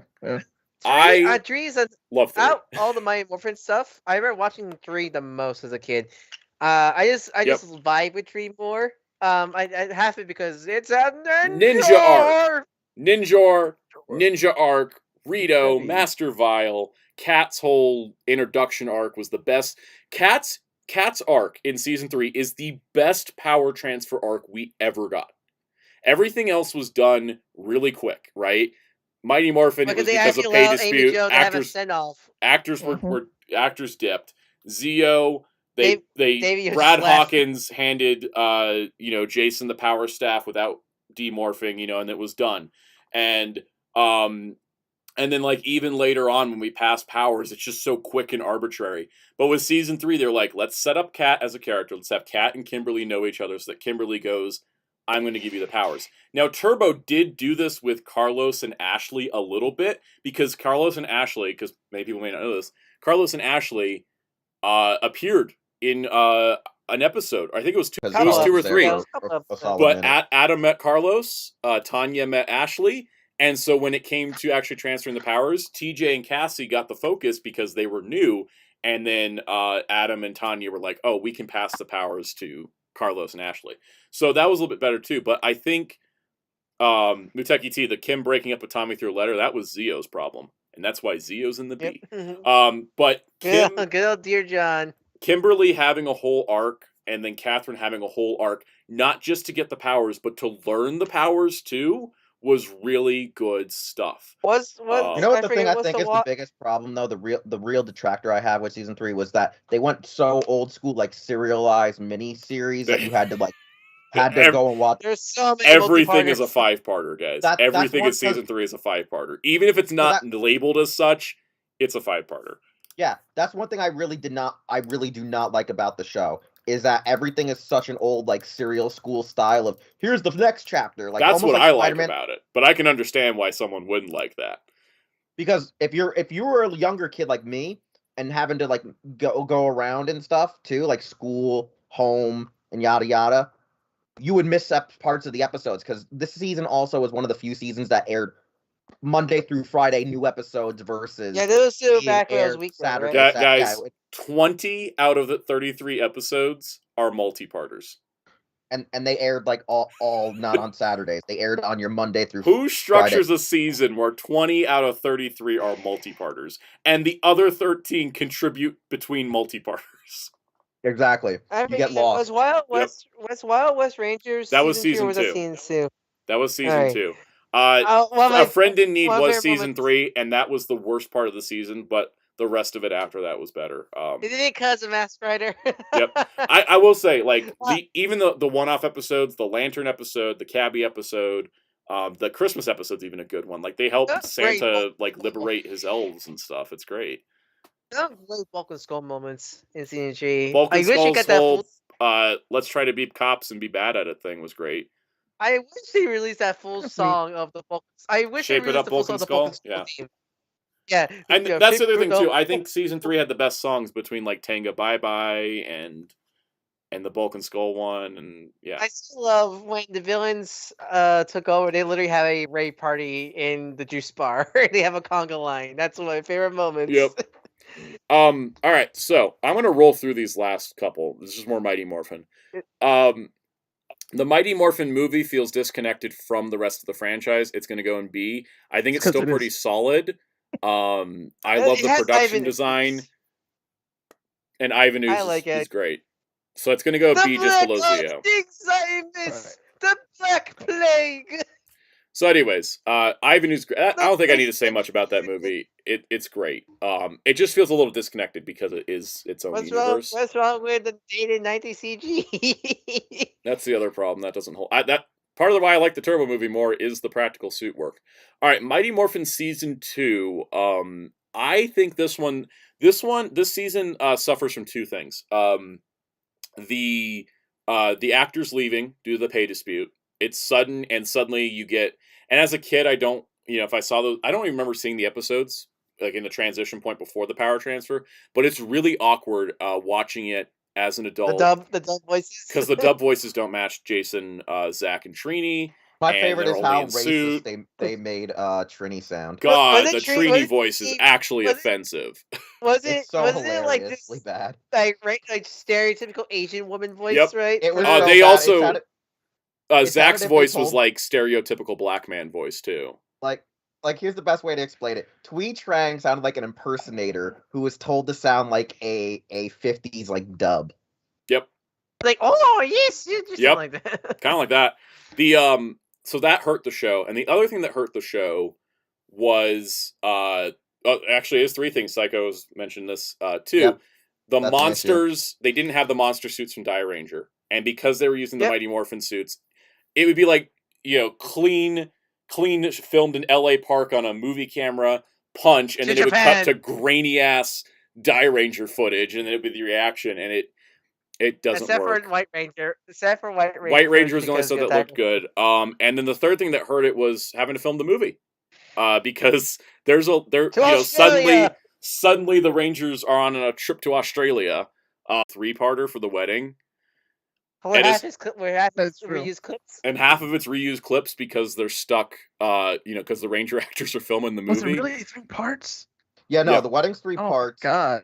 You could actually shave it down to 2 episodes. hmm Yeah, 2 would have been fine. But like whoever it was really wanted to give us like 2 awesome Megazord compilation fights where they were just like someone in editing just wanted to do it. I feel like someone in editing like saw the future of YouTube of people doing composite fighting YouTube videos and was like, I want to do that 3 times. But you already did that this season. More. hmm Like that's Oh, one thing Blue I Baron actually mentioned do the love giant rats was that all were the weird supposed to be in the composite movie. editing Yeah. on the Zord. The Yep. giant rats that make all the rules. The giant rats that were supposed to be in the movie that they put in the show instead. Rats. But yeah, as an adult, I don't think Mighty Morphin Season 2 holds up that well. And so because of that, it is a C-tier show. It's going to go... I'll put it right above Samurai. Just because, as a kid, I mean, some of the episodes are still great. White Light's great. Wild West Rangers is fun. Storybook Rangers sucks. Oh, sorry. Uh, Like And The this is the the funny part. mutiny's pretty good. The opening 3-parter's pretty good though. I've noticed that season 2 really sucks right after, like, right around Storybook Rangers. Yep. Is like right when You it can really really sucks hard. you can really tell this is when they're recording their own fight scenes because man, some of the original costume suits are really bad. I'm one of those guys that kind of wishes that this Ju2 footage episodes were its own season, and then we had season 2. So Because season I'm two going to was talk like- about Mighty Morphin Season 1, our final ranking. Season 1 is going in the C tier below Alien Rangers because it lasts too long. But Soundout, according to the fandom, it has to be according to the All right. fandom. I just like with Season 2. Here's what hurt Season 1. 1, they were figuring it out. I'll give them some slack there. Okay? They were figuring things out. 2, it was a big success, and suddenly they had more episodes to produce. They went from 40 to 60 suddenly. Crazy long season. 3, Green Ranger's an overrated character because he spends most of the Green Ranger stuff is Tommy forgetting his communicator in his bag and showing up to fights late because Blu-Ray only shows up in a few fights in Zyuranger. And then the fourth thing that hurts this season is that its better episodes are in the last part after they did a final arc where they, like after Doomsday, it really shouldn't have been. I don't know, after Doomsday, what was the point of the season going forward? Also, I'm going to say right now, one thing that's pissed me off about Doomsday is Doomsday doesn't even feel like a significant real ending, even though it's the main ending of Zyuranger. Yeah. Like, they're like, we beat Rita, now for Well, it's because it was rewritten, because it was supposed to be the finale to the show, because they thought they were only going to get one season. I'm gonna be honest. I wish that we could at least see like the scripts to the original ending because I want to know how they were planning to defeat Rita and put her back into her dumpster or whatever in this version. Well, so we did it. We did it. I want to wrap up in the next 2 minutes, so I don't want to have too many closing comments on this. Take a screenshot, post it on Twitter, see what people's reactions are. Yeah, God, should I even have replies on when I do it? Do it. Yes, do it. Okay. Have replies on and just mute it. Okay, guys, we're gonna. I just want to read the hot takes like I've been reading my hot takes from today. All right. So, anyways, while I do this, thanks everyone for tuning in. Sorry if anybody was. Oh, good God, I have so many notifications on Twitter right now. See, Will agreed with me. Yep. Soundout. One of the reasons you have a lot of notifications is technically because of that one account we have. Yep. Anyways, you're welcome. So with all this, you know what? Will in the chat brings a good point. Do it and just mute the conversation. That's what I was telling you. Yeah. No, mute it. I'm just going to mute. Okay, so as seen on today's live stream, here is my final Power Rangers season ranking. What we got here? Check. Everything's a promotion with me. I'm sorry. Check the link below. What a whore. I have to be. You guys, this is serious business. Right. Oh, that's another interesting topic we do there for live stream. We need to rank the toy lines now next time. Oh God, that would be. You know what's weird? When I was grabbing a shower earlier, I was trying to rank what was my favorite aspects of the toy lines per season. Okay. So everybody. Oh, hey, Soundout. Everybody that follows me on Twitter, you can go retweet this or respond. And yeah, I mean, Psycho O's brings up a good point. If I move Mystic Force to S tier, but then the tier maker watermark gets in the way, so we're not doing that. Anyways, tweet all. It's going out, and I'm gonna mute the conversation. So let's see.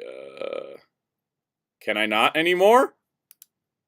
Where'd the button go? Oh, no. Oh, no. Oh, mute this conversation. There we go. Okay, so anyways, we're done. We're done, everybody. We did it. We did it. Thank you, everyone, for watching. Thanks for tuning in for this 3-hour live stream. That DCAU poll. End poll. I think you want us to do it. 76% yes on 42 votes. So thank you, everybody, for tuning in. I'm tired. I'm exhausted. I'm glad we did this. This was fun to do it live, and I hope you will all enjoy it. If you miss anything, go catch the replay. It'll pop up in a few minutes. And see y'all next week on the live stream. You guys know how to follow everybody. We do this every week. I'm just going to end the stream because I'm tired. See y'all next time. Enjoy the videos this week.